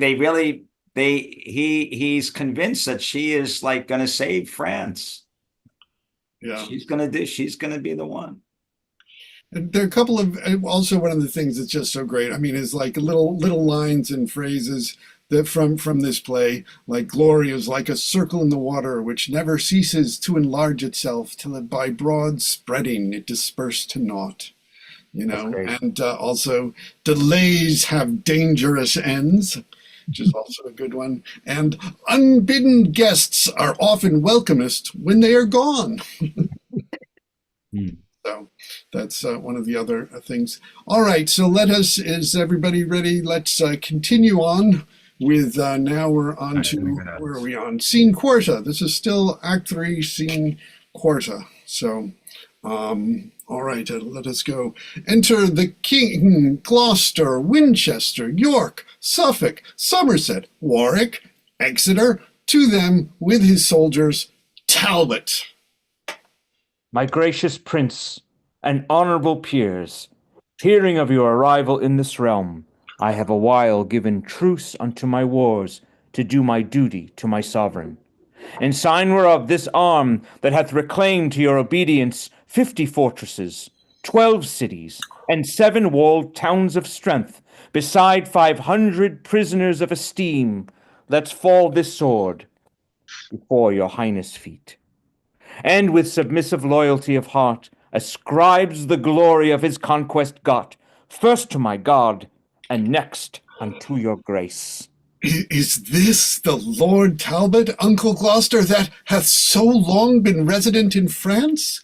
Yes, if it please your majesty, my liege. Oh, welcome, brave captain and victorious lord.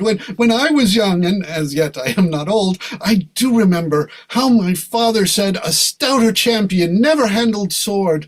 Long since we were resolved of your truth, your faithful service, and your toil in war. Yet never have you tasted our reward, or been reguerdoned with so much as thanks, because till now we never saw your face. Therefore, stand up, and for these good deserts we here create you Earl of Shrewsbury, and in our coronation take your place. Senate, flourish, exeunt, Manet, Vernon, and Bassett. Now, sir, to you that were so hot at sea, disgracing of these colours that I wear in honour of my noble lord of York, darest thou maintain the former words thou speakest? Yes, sir, as well as you dare patronage the envious barking of your saucy tongue against my lord the Duke of Somerset. Sirrah, thy lord I honour as he is. Why, what is he? As good a man as York? Hark ye, not so, in witness, take ye that. Strikes him. Villain, thou know'st the law of arms is such that whoso draws a sword, 'tis present death, or else this blow should broach thy dearest blood. But I'll unto his majesty, and crave I may have liberty to venge this wrong. When thou shalt see, I'll meet thee to thy cost. Well, miscreant, I'll be there as soon as you, and after meet you sooner than you would. Exeunt. Actus quartus scena prima. Enter King, Gloucester, Winchester, York, Suffolk, Somerset, Warwick, Talbot, and Governor Exeter.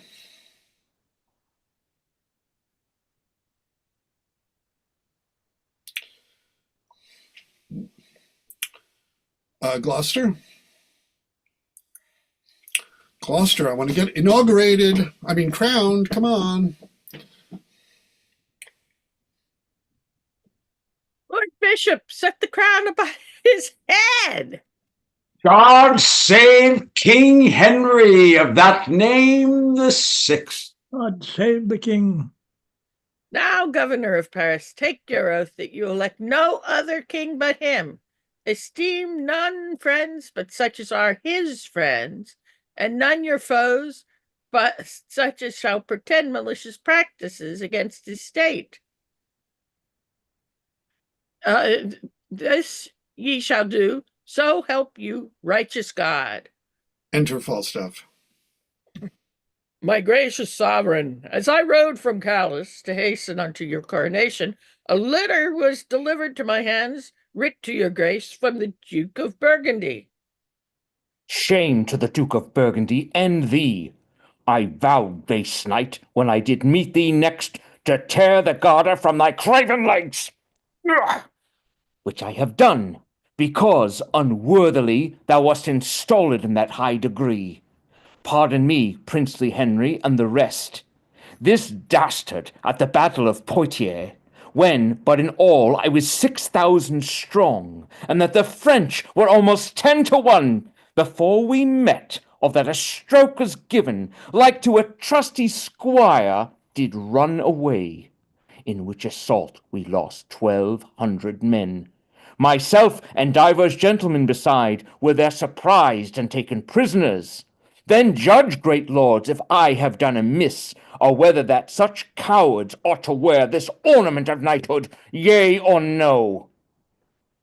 To say the truth, this fact was infamous and ill-beseeming any common man, much more a knight, a captain, and a leader. When first this order was ordained, my lords, knights of the Garter were of noble birth, valiant and virtuous, full of haughty courage, such as were grown to credit by the wars, not fearing death nor shrinking for distress, but always resolute in most extremes. He then that is not furnished in this sort doth but usurp the sacred name of knight, profaning this most honourable order, and should, if I were worthy to be judge, be quite degraded like a hedge-born swain that doth presume to boast of gentle blood. Stain to thy countrymen, thou hearest thy doom. Be packing, therefore, thou that wast a knight. Henceforth we banish thee on pain of death. And now, Lord Protector, view the letter sent from our uncle, Duke of Burgundy.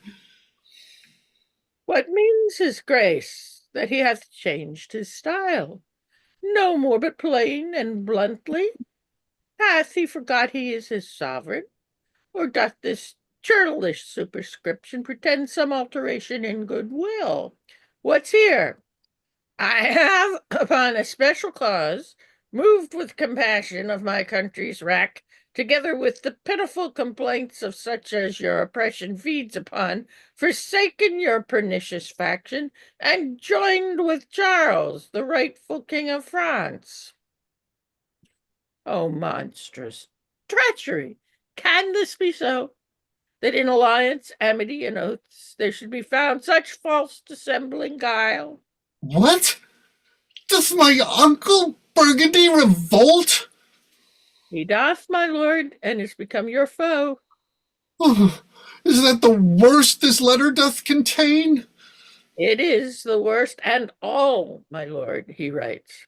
Why, then a Lord Talbot there shall talk with him, and give him chastisement for this abuse. How say you, my lord? Are you not content? Content, my liege? Yes, but that I am prevented. I should have begged I might have been employed. Then gather strength and march unto him straight. Let him perceive how ill we brook his treason, and what offence it is to flout his friends. I go, my lord, in heart desiring still you may behold confusion of your foes. Enter Vernon and Basset.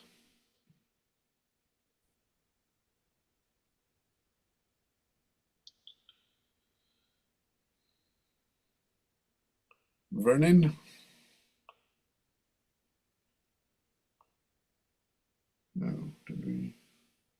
Grant me the combat, gracious sovereign.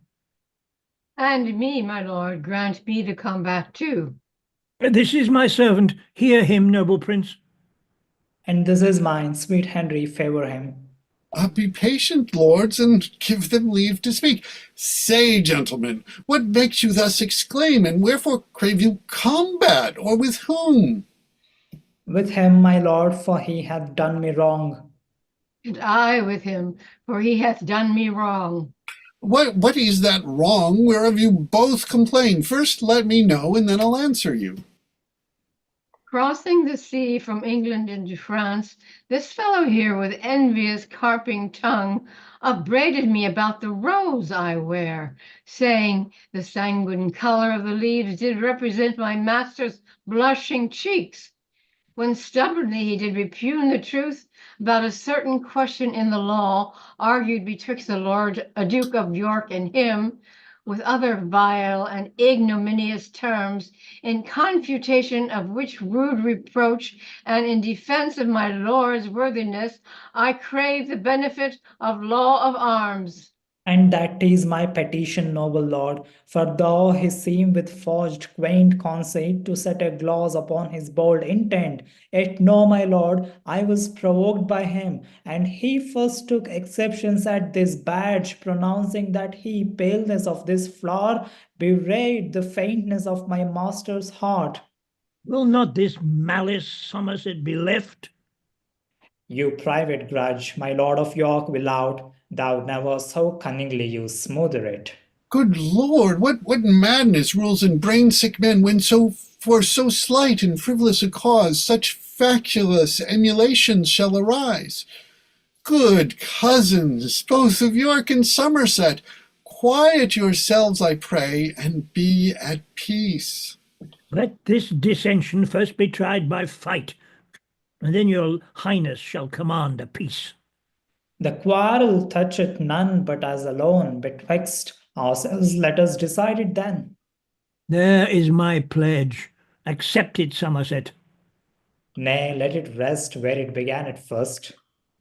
Confirm it so, mine honorable lord.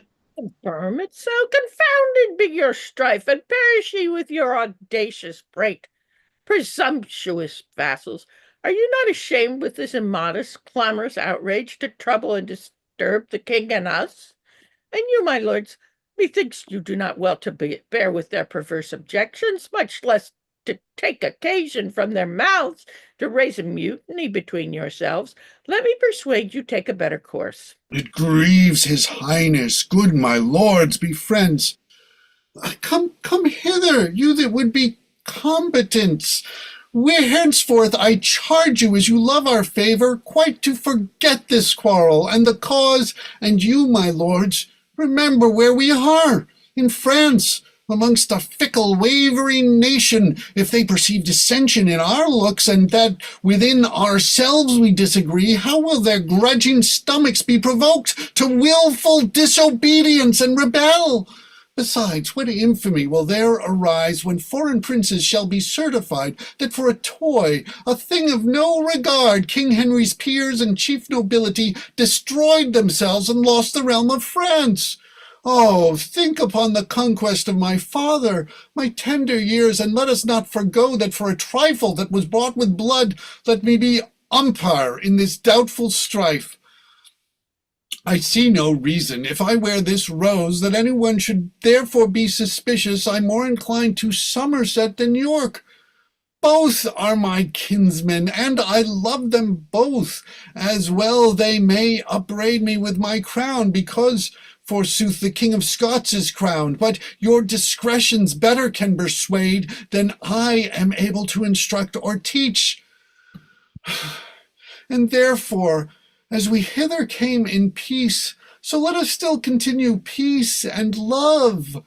Cousin of York, we insinuate your grace to be our regent in these parts of France, and good my lord of Somerset, unite your troops of horsemen with his bands of foot, and like true subjects, sons of your progenitors, go cheerfully together and digest your angry choler on your enemies. Ourself, my lord protector, and the rest, and after some respite will return to Calais, and thence to England, where I hope ere long to be presented by your victories with Charles, Alanson, and that traitorous rout. Exeunt Manet, York, Warwick, Exeter, and Vernon.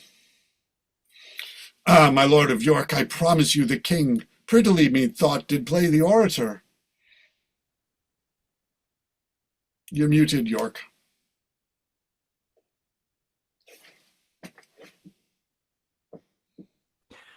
And so he did, but yet I like it not in that he wears the badge of Somerset. Ah, tush, that was but his fancy. Blame him not. I dare presume, sweet prince, he thought no harm. And if I wish he did. But let it rest. Other affairs must now be managed. Exeunt, flourish, Mene, Exeter. Well, Didst thou, Richard, to suppress thy voice? For had the passions of thy heart burst out, I fear we should have seen deciphered there more rancorous spite, more furious raging broils than yet can be imagined or supposed. But howsoe'er, no simple man that sees the jarring discord of nobility, this shouldering of each other in the court, this fractious bandying of their favourites, but that it doth presage some ill event, 'tis much when sceptres are in children's hands, but more than envy breeds unkind division. There comes the ruin, there begins confusion. Exit, enter Talbot with trump and drums before Bordeaux. Go to the gates of Bordeaux, trumpeter. Summon their general unto the wall. Sounds, enter General aloft. English John Talbot, captains, call you forth, servant in arms to Harry, King of England, and thus he would. Open your city gates, be humble to us, call my sovereign yours, and do him homage as obedient subjects, and I'll withdraw me and my bloody power. But if you frown upon this proffered peace, you tempt the fury of my 3 attendants, lean famine, quartering steel, and climbing fire, who in a moment, even with the earth, shall lay your stately and air-braving towers if you forsake the offer of their love. Thou ominous and fearful owl of death, our nation's terror and a bloody scourge, the period of thy tyranny approacheth. On us thou canst not enter but by death. For I protest we are well fortified and strong enough to issue out and fight. If thou retire, the Dauphin well appointed stands with the snares of war to tangle thee. On either hand thee are squadrons pitched to wall thee from the liberty of flight, and no way canst thou turn thee for redress, but death doth front thee with apparent spoil, and pale destruction meets thee in the face. 10,000 French have ta'en the sacrament to ride their dangerous artillery upon no Christian soul but English Talbot. Lo, there thou standst, a breathing valiant man of an invincible, unconquered spirit. This is the latest glory of thy praise, that I, thy enemy, do thee withal. For ere the glass that now begins to run finish the process of his sandy hour, these eyes that see thee now well colour-red shall see thee withered, pale, bloody, and dead. Drum afar off. Hark, hark!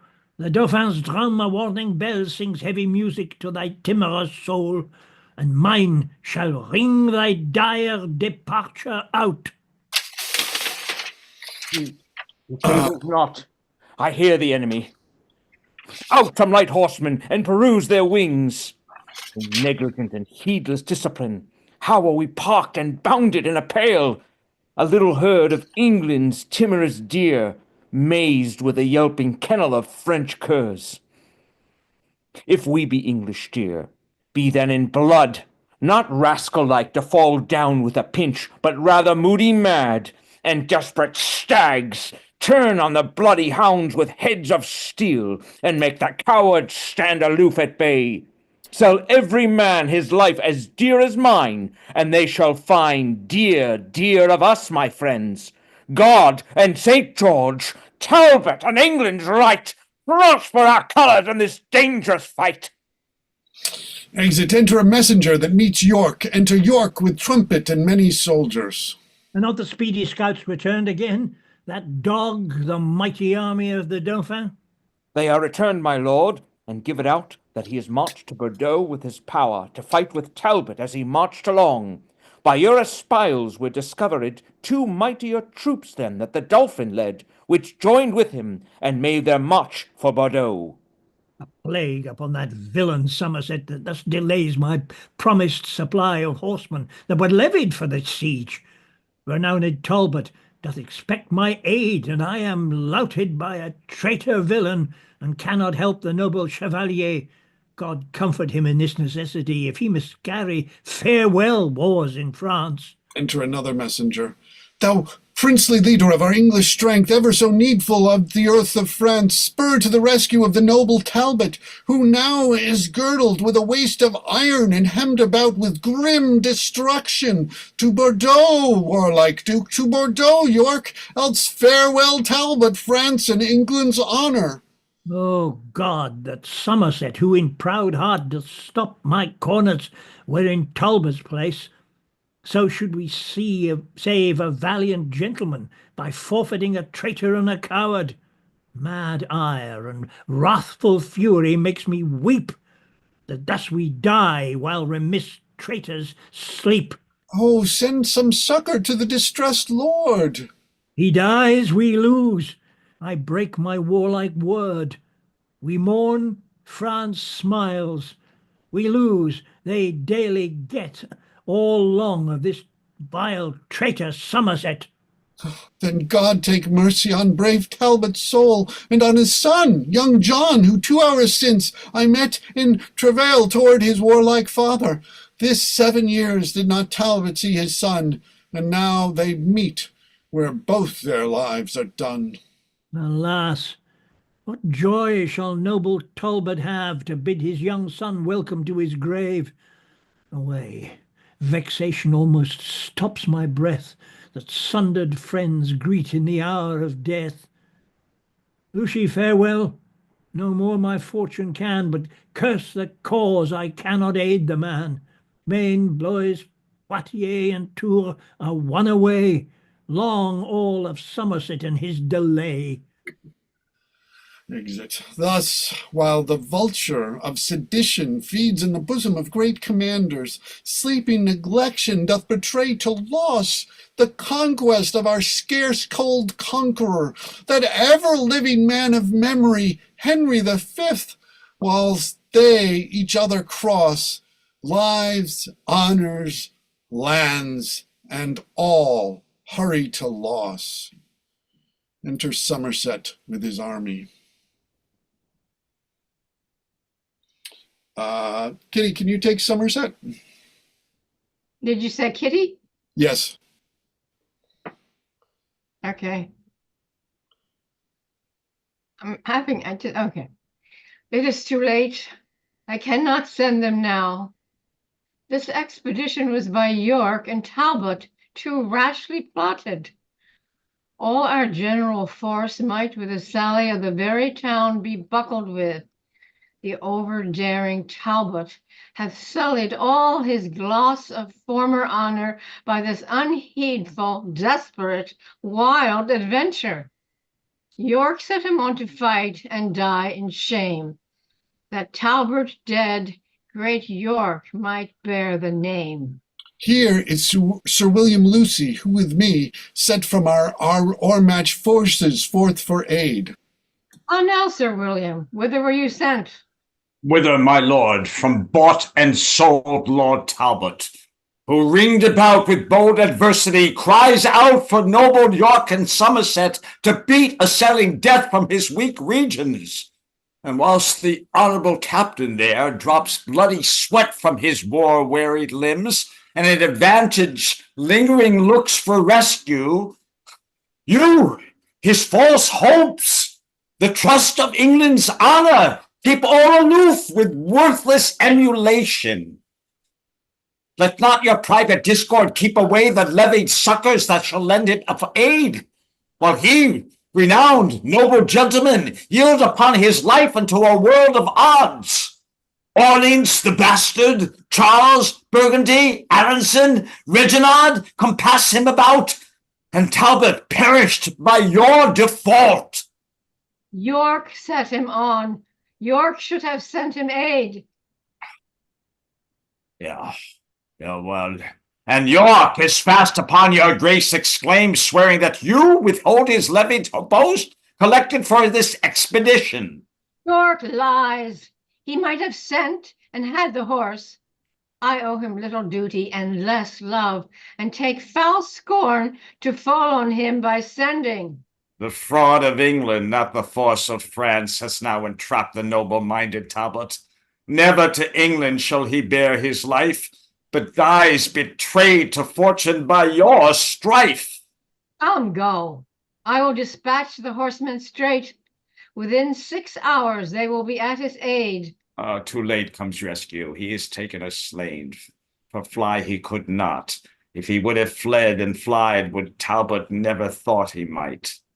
If he be dead, brave Talbot, then adieu. His fame lives in the world. His shame on you. Exeunt. Enter Talbot and his son. Kitty, could you do his son as well? O young John Talbot, I did send for thee to tutor thee in stratagems of war, that Talbot's name might be in thee revived, when sapless age and weak unable limbs should bring thy father to his drooping chair.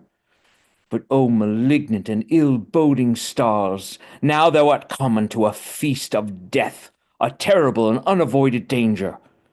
Therefore, dear boy, mount on my swiftest horse, and I'll direct thee how thou shalt escape by sudden flight. Come, dally not, be gone. Is my name Talbot? And am I your son? And shall I fly? Oh, if you love my mother, dishonor not her honorable name to make a bastard and a slave of me. The world will say he is not Talbot's blood that basely fled when noble Talbot stood. Fly, to revenge my death if I be slain. He that flies so will ne'er return again. If we both stay, we both are sure to die. Then let me stay. And father, do you fly? Your loss is great, so your regard should be. My worth unknown, no loss is known in me. Upon my death the French can little boast. In yours they will, in you all hopes are lost. Flight cannot stain the honor you have won, but mine it will, that no exploit have done. You fled for vantage, every one will swear, but if I bow, they'll say it was for fear. There is no hope that ever I will stay. In the first hour I shrink and run away. Here on my knee I beg mortality rather than life preserved with infamy. Shall all thy mother's hopes lie in one tomb? Aye, rather than I'll shame my mother's womb. Upon my blessing, I command thee, go! To fight I will, but not to fly the foe. Part of thy father may be saved in thee. No part of him, but will be shame in me. Thou never hadst renown, nor canst not lose it. Yes, your renowned name. Shall flight abuse it? Thy father's charge shall clear thee from the stain. You cannot witness for me being slain. If death be so apparent, then both fly. And leave my followers here to fight and die? My age was never tainted with such shame. And shall my youth be guilty of such blame? No more can I be severed from your side than can yourself in twain divide. Stay, go, do what you will, the like do I, for live I will not, if my father die. Then here I take my leave of thee, fair son, born to eclipse thy life this afternoon. Come, side by side, together live and die, and soul with soul from France to heaven fly. Exeunt. Alarum, excursions, wherein Talbot's son is hemmed about, and Talbot rescues him. St. George and victory! Fight, soldiers, fight! The regent hath with Talbot broke his word, and left us to the rage of France his sword. Where is John Talbot? Pause and take thy breath. I gave thee life and rescued thee from death. Oh, twice my father, twice am I thy son. The life thou gavest me first was lost and done, till with thy warlike sword, despite of fate, to my determined time thou gavest new date. When from the dolphin's crest thy sword struck fire, it warmed thy father's heart with proud desire of bold-faced victory. Then leaden age, quickened with youthful spleen and warlike rage, beat down Alençon, Orleans, Burgundy, and from the pride of Gallia rescued thee. The ireful bastard Orleans, that drew blood from thee, my boy, and had the maidenhood of thy first fight, I soon encountered.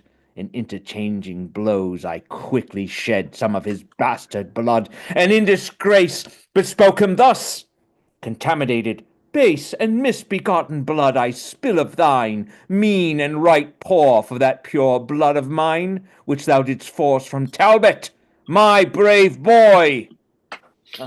Here, purposing the bastard to destroy, came in strong rescue. Speak thy father's care. Art thou not weary, John? How dost thou fare? Wilt thou yet leave the battle, boy, and fly? Now thou art sealed, the son of chivalry. Fly to revenge my death when I am dead. The help of one stands me in little stead. Oh, too much folly is it well, I wot, to hazard all our lives in one small boat. If I today die not with Frenchmen's rage, tomorrow I shall die with mickle age. By me they nothing gain, and if I stay, 'tis but the shortening of my life one day. In thee thy mother dies, our household's name, my death's revenge, thy youth and England's fame. All these and more we hazard by thy stay. All these are saved if thou wilt fly away. The sword of Orleans hath not made me smart. These words of yours draw lifeblood from my heart. On that advantage, bought with such a shame to save a paltry life and slay bright fame, before young Talbot from old Talbot fly, the coward horse that bears me fall and die. And like me to the peasant boys of France, to be shame, scorn, and subject of mischance. Surely by all the glory you have won, and if I fly, I am not Talbot's son. Then talk no more of flight, it is no boot. If son to Talbot, die at Talbot's foot. Then follow thou thy desperate sire of Crete. Thou Icarus, thy life to me is sweet. If thou wilt fight, fight by thy father's side, and commendable proved, let die in pride. Exit. Alarum, excursions, enter old Talbot led. Where's my other life? Mine own is gone. Oh, where's young Talbot? Where is valiant John? Triumphant death, smeared with captivity, young Talbot's valor makes me smile at thee. When he perceived me shrink, and on my knee, his bloody sword he brandished over me, and like a hungry lion did commence rough deeds of rage and stern impatience. But when my angry garden stood alone, tendering my ruin, and assailed of none, dizzy-eyed fury and rage of heart suddenly made him from my side to start into the clustering battle of the French. In that sea of blood my boy did drench his overmounting spirit, and there died my Icarus, my blossom, in his pride. Enter with John Talbot born. O my dear lord, lo, where your son is born. Thou antique death, which laughest us here to scorn, anon from thy insulting tyranny, coupled in bonds of perpetuity. Two Talbots winged through the lither sky, and thy despite shall scape mortality. O thou, whose wounds hard-favoured death, speak to thy father, ere thou yield thy breath. Brave death by speaking, whether he will or no. Imagine him a Frenchman and thy foe. Poor boy, he smiles, methinks, as who should say, had death been French, then death had died today. Come, come and lay him in his father's arms. My spirit can no longer bear these harms. Soldiers, adieu. I have what I would have. Now my old arms are young John Talbot's grave. Dies. Enter Charles, Alanson, Burgundy, Bastard, and Pucelle. Had York and Somerset brought rescue in, we should have found a bloody day of this. How the young whelp of Talbot's raging wood did flesh his puny sword in Frenchman's blood. Once I encountered him, and thus I said, Thou maiden youth, be vanquished by a maid. But with a proud, majestical high scorn, he answered thus, Young Talbot was not born to be the pillage of a giglet wench. So rushing in the bowels of the French, he left me proudly as unworthy fight. Doubtless he would have made a noble knight. See where he lies inhersed in the arms of the most bloody nurser of his arms. Hew them to pieces, hack their bones asunder, whose life was England's glory, Gallia's wonder. Oh no, forbear. For that which we have fled during the life, let us not wrong the dead. Enter Lucy. Herald, conduct me to the Dolphin's tent to know who hath obtained the glory of this day. On what submissive message art thou sent? Submissive Dolphin, 'tis a mere French word. We English warriors would not what it means. I come to know what prisoners thou hast taken and to survey the bodies of the dead. For prisoners ask thou? Hell our prisoners, but tell me whom thou seekest. Where's the great Alcides of the field? Valiant Lord Talbot, Earl of Shrewsbury, created for his rare successes in arms, great Earls of Washford, Waterford, and Valence, Lord Talbot of Goodrig and Unchurchfeld, Lord Strange of Blackmere, Lord Verdon of Alton, Lord Cromwell of Wingfield, Lord Furnival of Sheffield, the three victorious lords of Falconbridge, Knight of the Oblong Order of St. George, worthy St. Michael in the Golden Fleece, great Marshal to Henry VI of all his wars within the realm of France. Here's a silly, stately style indeed. The Turk that 52 kingdoms hath writes not so tedious a style as this. Him that thou magnifiest with all these titles, stinking and fly-blown, lies here at our feet. Is Talbot slain? The Frenchman's only scourge, your England's terror and black nemesis? Or were mine eyes balls into bullets turned, that I in rage might shoot them at your faces, or that I could but call these dead to life? It were not enough to fright the realm of France. Were but his picture left amongst you here, it would amaze the proudest of you all. Give me their bodies, that I may bear them hence, and give them burial, as beseemeth their worth. I think this upstart is old Talbot's ghost. He speaks with such a proud, commending spirit. For God's sake, let him have him. To keep them here, they would but stink and putrefy the air. Go, take their bodies hence. I'll bear them hence, but from their ashes shall be reared a phoenix that shall make all France afeard. So we be rid of them, do with him what ye will. And now to Paris in this conquering vein, all will be ours. Now bloody Talbot's slain. Exeunt. Sine secunda, Senate, enter King, Gloucester, and Exeter. Have you perused the letters from the Pope, the Emperor, and the Earl of Armagnac?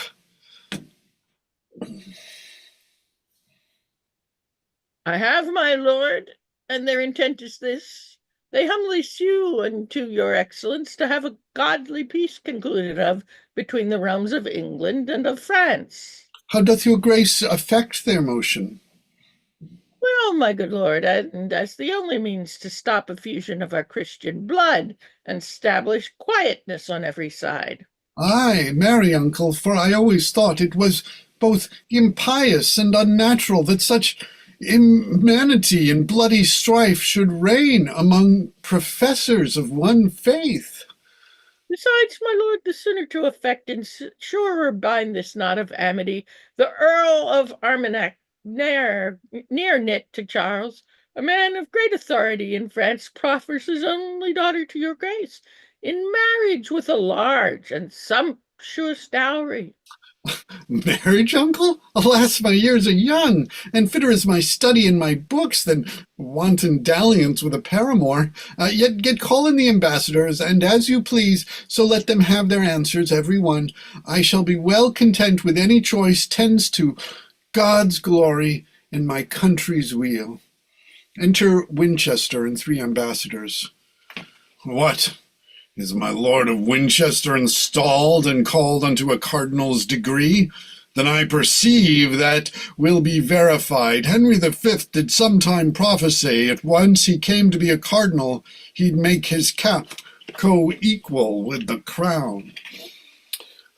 My lord ambassadors, on your several suits have been considered and debated on. Your purpose is both good and reasonable, and therefore are we certainly resolved to draw conditions of a friendly peace, which, by my lord of Winchester we mean, shall be transported presently to France. And for the proffer of my lord your master, I've informed his highness so at large, as liking of the lady's virtuous gifts, her beauty, and the value of her dower, he doth intend she shall be England's queen. In argument and proof of which contract bear her this jewel, a pledge of my affection.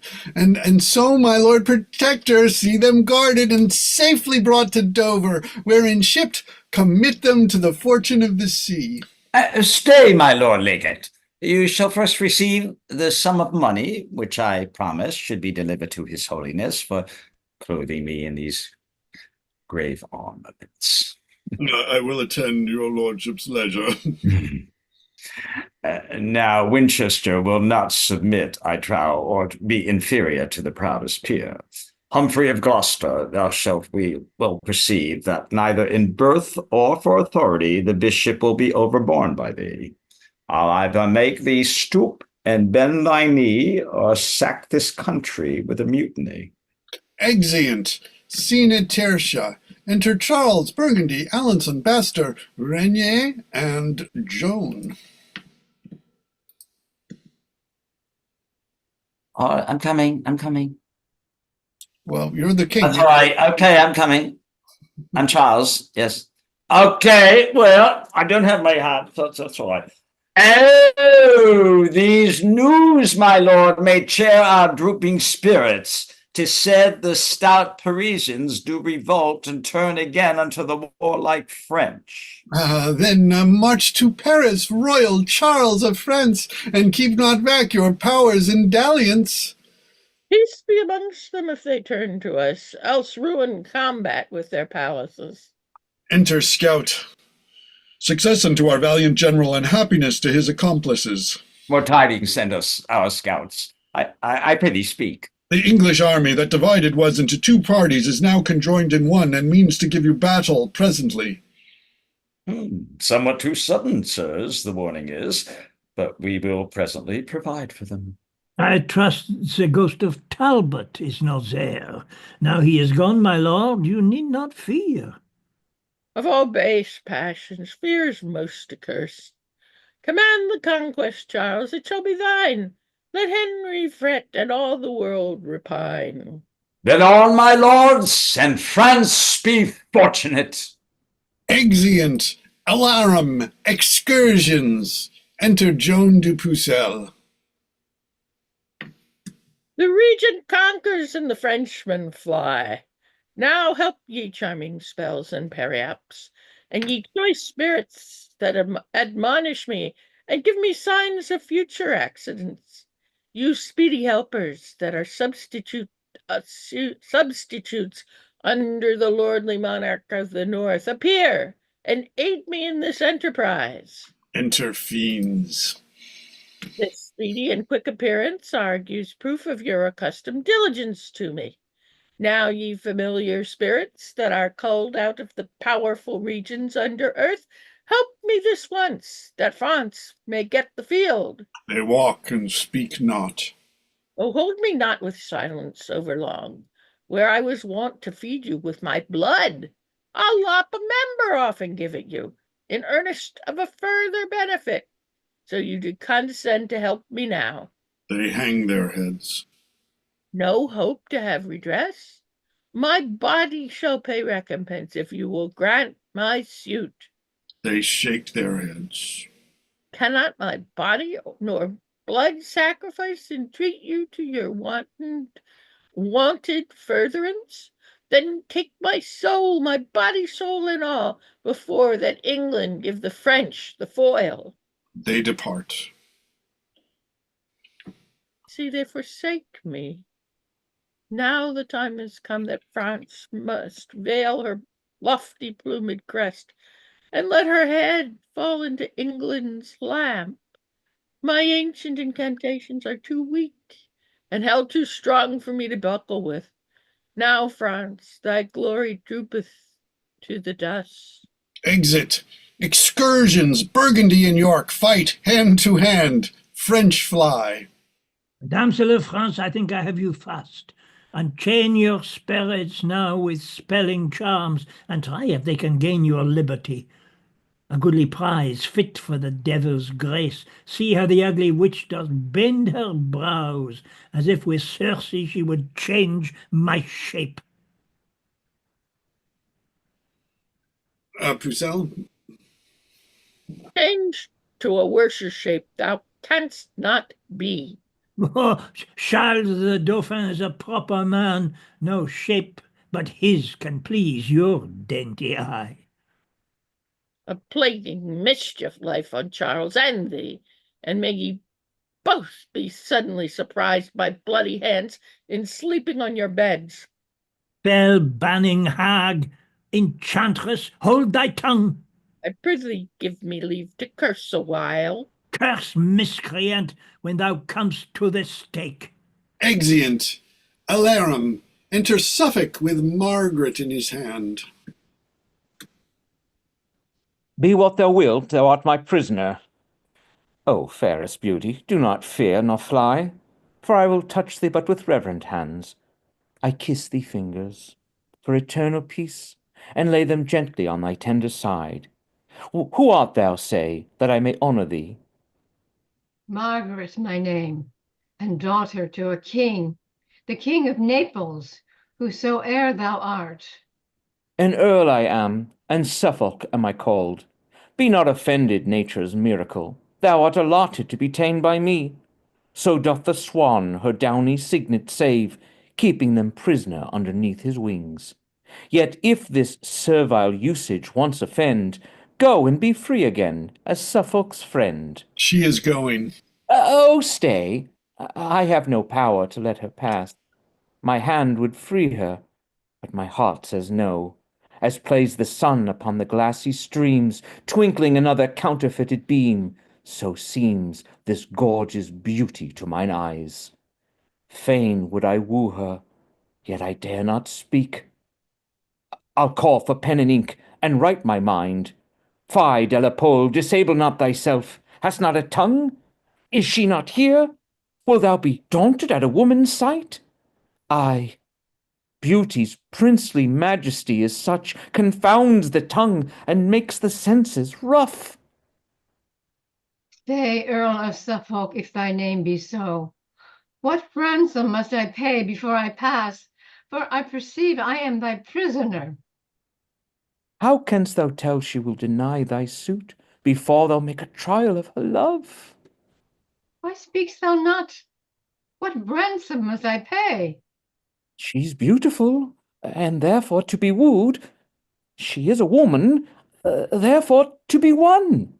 Wilt thou accept of ransom, yea or no? Fond man, remember thou hast a wife. Then how can Margaret be thy paramour? I were best to leave him, for he will not hear. There all is marred. There lies a cooling card. He talks at random. Sure the man is mad. And yet a dispensation may be had. And yes, I would that you would answer me. I'll win this lady, Margaret. For whom? Why, for my king. Tush, that's a wooden thing. He talks of wood. It is some carpenter. Yet so my fancy may be satisfied, and peace established between these realms. But there remains a scruple in that too. For though her father be the King of Naples, Duke of Anjou and Maine, yet is he poor, and our nobility will scorn the match. Hear ye, Captain? Are you not at leisure? It shall be so. Disdain they ne'er so much. Henry is youthful and will quickly yield. Madam, I have a secret to reveal. What though I be enthralled? He seems a knight and will not any way dishonor me. Lady, vouchsafe to listen what I say. Perhaps I shall be rescued by the French. Then I need not crave his courtesy. Sweet madam, give me hearing in a cause. Hush, women have been captivate ere now. Lady, wherefore talk you so? I cry you mercy, 'tis but quid for quo. Say, gentle princess, would you not suppose your bondage happy to be made a queen? To be a queen in bondage is more vile than is a slave in base servility, for princes should be free. And so shall you, if happy England's royal king be free. Why, what concerns is freedom unto me? I'll undertake to make thee Henry's queen, to put a golden sceptre in thy hand, and set a precious crown upon thy head, if thou wilt condescend to be What? his love. I am unworthy to be Henry's wife. No, gentle madam, I unworthy am to woo so fair a dame to be his wife, and have no portion in the choice myself. How say you, madam? Are you so content? And if my father please, I am content. Then call our captains and our colours forth, and madam, at your father's castle walls, will crave a parley to confer with him. Sound, enter Regnier on the walls. See, Regnier, see, thy daughter prisoner. To whom? To me. Oh, Suffolk, what remedy? I am a soldier, and unapt to weep, or to exclaim on fortune's fickleness. Yes, there is remedy enough, my lord. Consent, and for thy honour give consent. Thy daughter shall be wedded to my king, whom I with pain have wooed and won thereto, and this her easy held imprisonment hath gained thy daughter princely liberty. Speaks Suffolk as he thinks? Fair Margaret knows that Suffolk doth not flatter face or feign. Upon thy princely warrant I descend to give thee answer of thy just demand. And here I will expect thy coming. Trumpet sound, enter Rainier. Oh, welcome, brave Earl, into our territories. Command in Anjou what your honour pleases. Thanks, Regnier. Happy for so sweet a child, fit to be made companion with a king. What answer makes your grace unto my suit? Since thou dost deign to woo her little worth to be the princely bride of such a lord, upon condition I may quietly enjoin my own, the county Maine in Anjou, free from oppression or the stroke of war, my daughter shall be Henry's, if he please. That is her ransom. I deliver her, and those 2 counties I will undertake, your grace shall well and quietly enjoy. And I again, in Henry's royal name, as deputy unto that gracious king, give thee her hand for sign of plighted faith. Regnier of France, I give thee kingly thanks, because this in traffic of a king. And yet methinks I could be well content to be mine own attorney in this case. I'll over then to England with this news, and make this marriage to be solemnized. So farewell, Regnier, set this diamond safe in golden palaces as it becomes. I do embrace thee as I would embrace the Christian Prince King Henry were he here. Farewell, my lord. Good wishes, praise, and prayers shall Suffolk ever have of Margaret. She is going. Farewell, sweet madam. But hark you, Margaret, No princely commendations to my king? Such commendations as becomes a maid, a virgin, and his servant say to him. Words sweetly placed and modesty directed, but, madam, I must trouble you again. No loving token to his majesty? Yes, my good lord, a pure, unspotted heart, never yet taint with love, I send the king. Ah, and this withal? Kisses her. That for thyself I will not so presume to send such peevish tokens to a king. Oh, wert thou for myself! But Suffolk say, thou mayest not wander in that labyrinth. There minotaurs and ugly treasons lurk. Solicit Henry with her wondrous praise.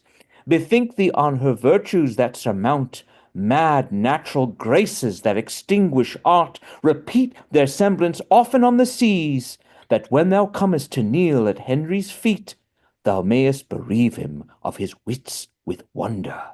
Exit. Enter York, Warwick, Shepherd, Pucelle. I can't get my video up. Oh, Just a second. There. okay. Bring forth that sorceress condemned to burn. Ah, Joan, this kills thy father's heart outright. Have I sought every country, far and near, and now it is my chance to find thee out. Must I behold thy timeless cruel death? Ah, Joan, sweet daughter Joan, I'll die with thee. Decrepit miser, base, ignoble wretch, I'm descended of a gentler blood. Thou art no father, nor no friend of mine. Out, out! My lords, and please you, 'tis not so. I did beget her, all the parish knows. Her mother liveth yet, can testify she was the first fruit of my bachelorships. Graceless, wilt thou deny thy parentage? This argues what her kind of life hath been, wicked and vile, and so her death concludes. Fie, Joan, that thou wilt be so obstacle. God knows thou art a collop of my flesh, and for thy sake have I shed many a tear. Deny me not, I prithee, gentle Joan. Peasant divine, you have so poisoned this man of purpose to obscure my noble birth. 'Tis true I gave a noble to the priest the morn that I was wedded to her mother. Kneel down and take my blessing, good my girl. Wilt thou not stoop? Now cursed be the time of thy nativity.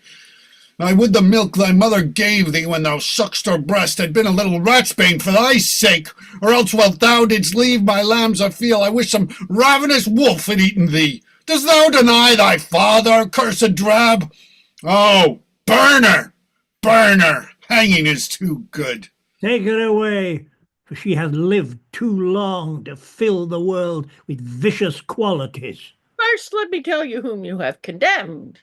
Not me, but gotten of a shepherd swain, but issued from the progeny of kings, virtuous and holy, chosen from above, by inspiration of celestial grace, to work exceeding miracles on earth. I never had to do with wicked spirits, but you that art polluted with your lusts, stained with the guiltless blood of innocence, corrupt and tainted with the vows and vices, because you want the grace that others have, you judge it straight a thing impossible to compass wonders but by help of devils.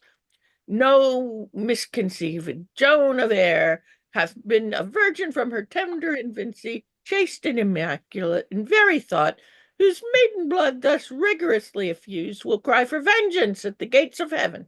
Aye, aye, away with her to execution. And hark ye, sirs, because she is a maid, spare for no faggots. Let there be enough, place barrels of pitch upon the fatal stake, that so her torture may be shortened. Will nothing turn your unrelenting hearts? Then, Joan,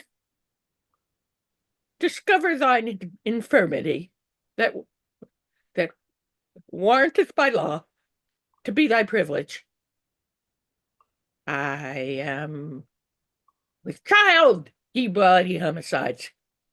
Murder not then the fruit within my womb, although ye hail me to a violent death.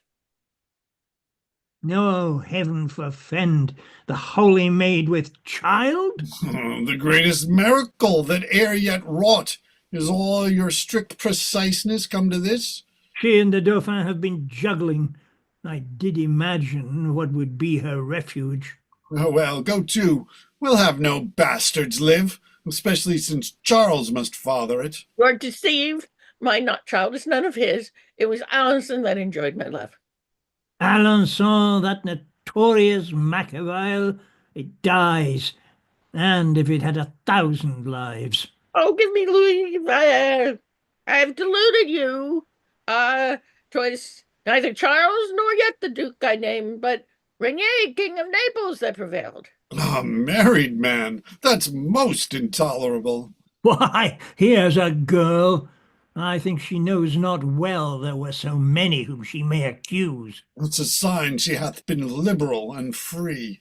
And yet, forsooth, she is a virgin pure. Strumpet, thy words condemn thy brat, and thee use no entreaty, for it is in vain.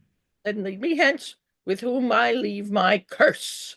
May never glorious sun reflects his beams upon the country where you make abode, but darkness and the gloomy shade of death environ you, till mischief and despair drive you to break your necks or hang yourselves. Exit. Enter Cardinal. Break thou in pieces and consume to ashes, thou foul, accursed minister of hell. Lord Regent, I do greet your excellence with letters of commission from the king. For know, my lords, the state of Christendom, moved with remorse of these outrageous royals, have earnestly employed a general peace betwixt our nation and the aspiring French. And here at hand, the Dauphin and his train approaches to confer about some matter. Is all our travel turned to this effect, after the slaughter of so many peers, so many captains, gentlemen, and soldiers, that in this quarrel have been overthrown, and sold their bodies for their country's benefit? Shall we at last conclude in feminine peace, that we not lost most of all the towns by treason, falsehood, and by treachery? Our great progenitors had conquered. O Warwick, Warwick, I foresee with grief the utter loss of all the realms of France. Patient, York. If we conclude a peace, it shall be with such strict and severe covenants as little shall the Frenchmen gain thereby. Enter Charles, Alençon, bastard Regnier. Since lords of England, it is thus agreed that peaceful truce shall be proclaimed in France. We come to be informed of by yourselves what the condition of that league must be. Speak, Winchester, for boiling choler chokes the holy passage of my poisoned voice by sight of these our baleful enemies. Charles and the rest, it is enacted thus, that in regard King Henry gives consent of mere compassion and of lenity to ease your country of distressed war, and suffer you to breathe in fruitful peace, you shall become true liegemen to his crown. And Charles, upon condition thou wilt swear to pay him tribute and submit thyself, thou shalt be placed as viceroy under him and still enjoy the regal dignity.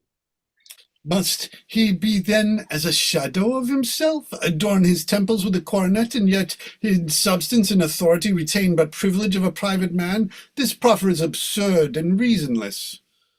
'Tis known already that I am possessed with more than half the Gallian territories, and ere in reverence for this lawful king shall I, for lucre of the rest unvanished, detract so much from this prerogative as to be called but viceroy of the whole. No, Lord Ambassador, I'd rather keep that which I have than coveting for more be cast from possibility of all. Insulting Charles! Hast thou by secret means used intercession to obtain a league? And now the matter grows to compromise. Standst thou aloof upon comparison? Either accept the title thou usurped of benefit proceeding from our king, and not of any challenge of desert.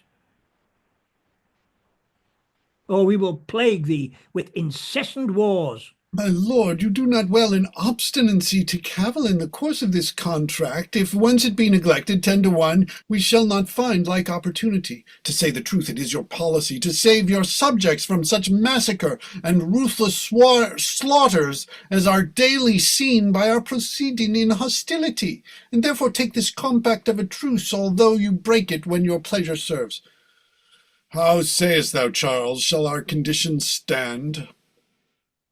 It shall. Only reserved you claim no interest in any of our towns of garrison. Then swear allegiance to his majesty, as thou art knight, never to disobey, nor be rebellious to the crown of England. Thou nor thy nobles to the crown of England. So now dismiss your army when you please. Hang up your ensigns, let your drums be still, for here we entertain a solemn peace. Exeunt. Actus Quintus, enter Suffolk in conference with the king and Exeter. Your wondrous rare description, noble Earl, of beauteous Margaret hath astonished me.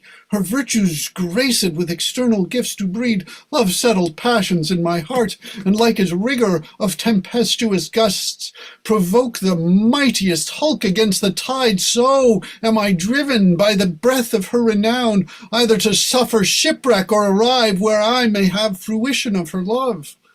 Hush, my good lord. This superficial tale is but a preface of her worthy praise. The chief perfections of that lovely dame, had I sufficient skill to utter them, would make a volume of enticing lines, able to ravish any dull conceit. And which is more, she is not so divine, so full replete with choice of all delights, but with this humble lowliness of mind, she is content to be at your command. Command, I mean, of virtuous chaste intents to love and honor Henry as her lord. And otherwise will Henry ne'er presume. Therefore, my lord protector, give consent that Margaret may be England's royal queen.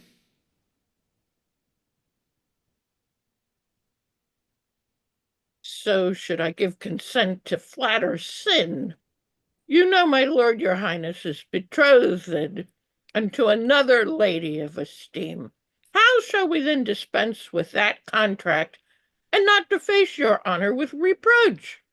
As doth a ruler with unlawful oaths, or one that at a triumph, having vowed to try his strength, forsaketh yet the list by reason of his adversary's arts. A poor earl's daughter is unequal odds, and therefore may be broke without offence. Why, what, I pray, is Margaret more than that? Her father is no better than an earl, although in glorious titles he excel. Yes, my lord, her father is a king, the king of Naples and Jerusalem, and of such great authority in France as his alliance will confirm our peace and keep the Frenchmen in allegiance. And so the Earl of Armagnac may do, because he is near kinsman unto Charles. Besides, his wealth doth warrant a liberal dower, where Rainier sooner will receive than give. A dower, my lords? Disgrace not so your king, that he should be so abject, base, and poor to choose for wealth, and not for perfect love. Henry is able to enrich his queen, and not to seek a queen to make him rich. So worthless peasants bargain for their wives, as market-men for oxen, sheep, or horse. Marriage is a matter of more worth than to be dealt with in by attorneyship. Not whom we will, but whom his grace affects, must be companion of his nuptial bed. And therefore, lords, since he affects her most of all these reasons bindeth us, in our opinions she should be preferred. For what is wedlock forced? What a hell! An age of discord and continual strife, whereas the contrary bringeth bliss, and is a pattern of celestial peace. Whom should we match with Henry being a king but Margaret, that is daughter to a king? Her peerless feature, joined with her birth, approves her fit for none but for a king. Her valiant courage and undaunted spirit, more than in women commonly is seen, will answer our hope in issue of a king.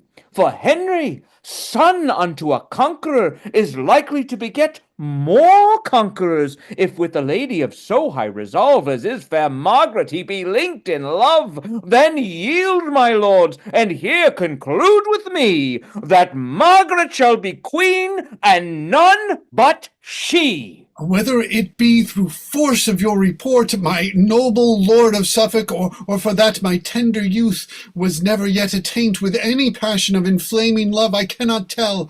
But this, I am assured, I feel such sharp dissension in my breast, such fierce alarums, both of hope and fear, as I am sick with working of my thoughts. Take, therefore, shipping post my lord to France, agree to any covenants, and procure that Lady Margaret do vouchsafe to come to cross the seas of England, and be crowned King Henry's faithful and anointed queen. For your expenses and sufficient charge among the people gather up 10th.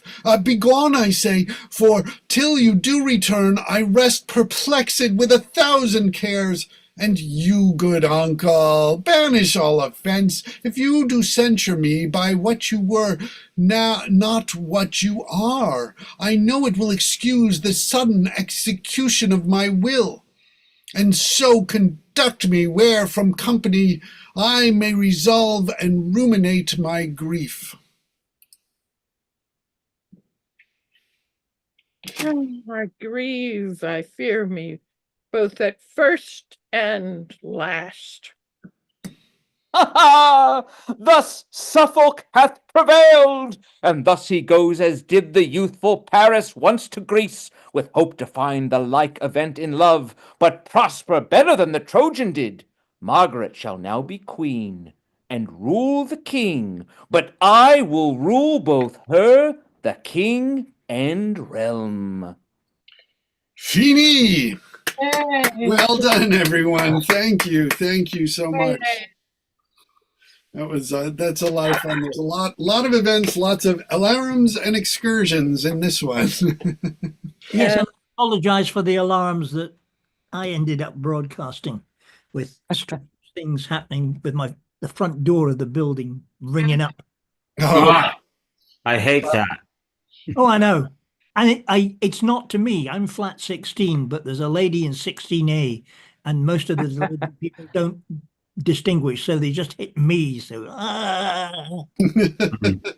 So, Paul, what is the chronology of this writing and Edward III? Because the suggestion from the edition I was reading yesterday was that this is really the first great English history that would inspire really the genre among all the other Elizabethan playwrights. But was Edward III written before this or after? well, we're not, I mean, totally sure it's written about this time, but actually, even though this is Henry VI Part 1, most scholars generally believe that he wrote parts 2 and 3 before he wrote part 1, because it was, those were among the first published, was what we'll be doing next week, the second part of Henry VI, which was called the first part of the contention between the houses of York and Lancaster with the death of the good Duke Humphrey. I mean, that's what they had on the title page, basically. So sort of spoiler alert for Humphrey, you know. Yeah. Yeah, the Bevington was kind of like going through that. He doesn't agree with that. He thinks, yes, he said all those things that you just said, but then he said, well, he goes, but that's really just because those were quartos and they were trying to advance them for sale and all this other stuff. But yes, but other people have said exactly what you said, that because this only appears in the folio. Is that right? That is correct. Yeah. That is correct. So that's why people think that it was written last. Yeah. well, but you find these so-called experts show a remarkable lack of knowledge in blind spots. I was looking at Henry Bloom's thing, Shakespeare, The Invention of the Human, and he goes on about the Tempest being staged at the Globe. It was never staged at the Globe. So something as fundamental as that, you would expect these so-called critical experts to know about, but they have blind spots. Yeah, for A lot sure. of people still think Woodstock was held in Yeah. That's Oh, wow. just as important of a problem. So But there. well, that's an American thing, you know. Wasn't it? I'm gonna go, everybody. All Thank right, you. great. Bye, Thank Kitty. you so Next much, week- Kitty. Next Kitty, week, I got a question. I was going to go with no background and I couldn't find the blank thing. So I said, fuck it, I'm just going to do things. Did I have delays again today? I mean, You're still, the sound is fine, but I yeah, still had delays in the video? you're still stepping through it. It's not smooth. All right. Well, I'll try to do it with no background next time. I was going to do it, but I couldn't find the thing to get rid of the background. If It you just go get- on It's supposed to say video, blank. what if you go Settings, to yeah. video, what are you running it on? all right. Well, we're still anybody. I'm still live streaming. So just if anybody's got anything else they want to say about the play, Our audience, you haven't promoted him. Yes. okay. I mean, Charlie, if you want, I will allow you to talk, and if you also want to be promoted to panelist, you can. But thank you so much for coming, and thank you all. And next Saturday it will be the second part of Henry VI, and we can continue the discussion of which came first, part 2 or part 1, and then also coming up next Thursday will be the first Thursday of the month, April 3rd, and we will have an open forum at 7:30 p.m. where anybody's come to welcome to share some Shakespeare. And since it's April, which is like the month of Shakespeare's birth, we'll be talking about celebrating Shakespeare, and anybody is welcome to bring something to share. And I think what I'm going to do, because I really enjoyed what we did with our World Theater Day celebration that Varun and Jackie and other people were part of, is that how I want to sort of do these open forums is it sort of starts at 7:30, and then people show up at 7:30. We'll sort of talk about what we do, and then I'm going to start the live stream at about YouTube. what? It says we're still on YouTube. Yes, we are. I am aware of that. I was just finishing up and telling what was coming up next, which will be how we're going to do these open forums is we'll basically start we'll start at 7:30, and whoever's there and has stuff they want to share, we'll just sort of talk about it and plan things out. Then at 7:45, we'll start the live stream where we'll talk a little bit about Shakespeare. People can share what they want and share whatever speeches they want. So feel free for that. And also, of course, for the rest of these plays, which will be coming up throughout the next few Saturdays on April. I'll try my next reading without a background. There's no background. Yeah. Move your hands now. Can you hit the Hello, blank? hello. See, it's still doing it. No? It does do it somewhat. But anyways, well, thank you all so much. And I'm going to stop our live.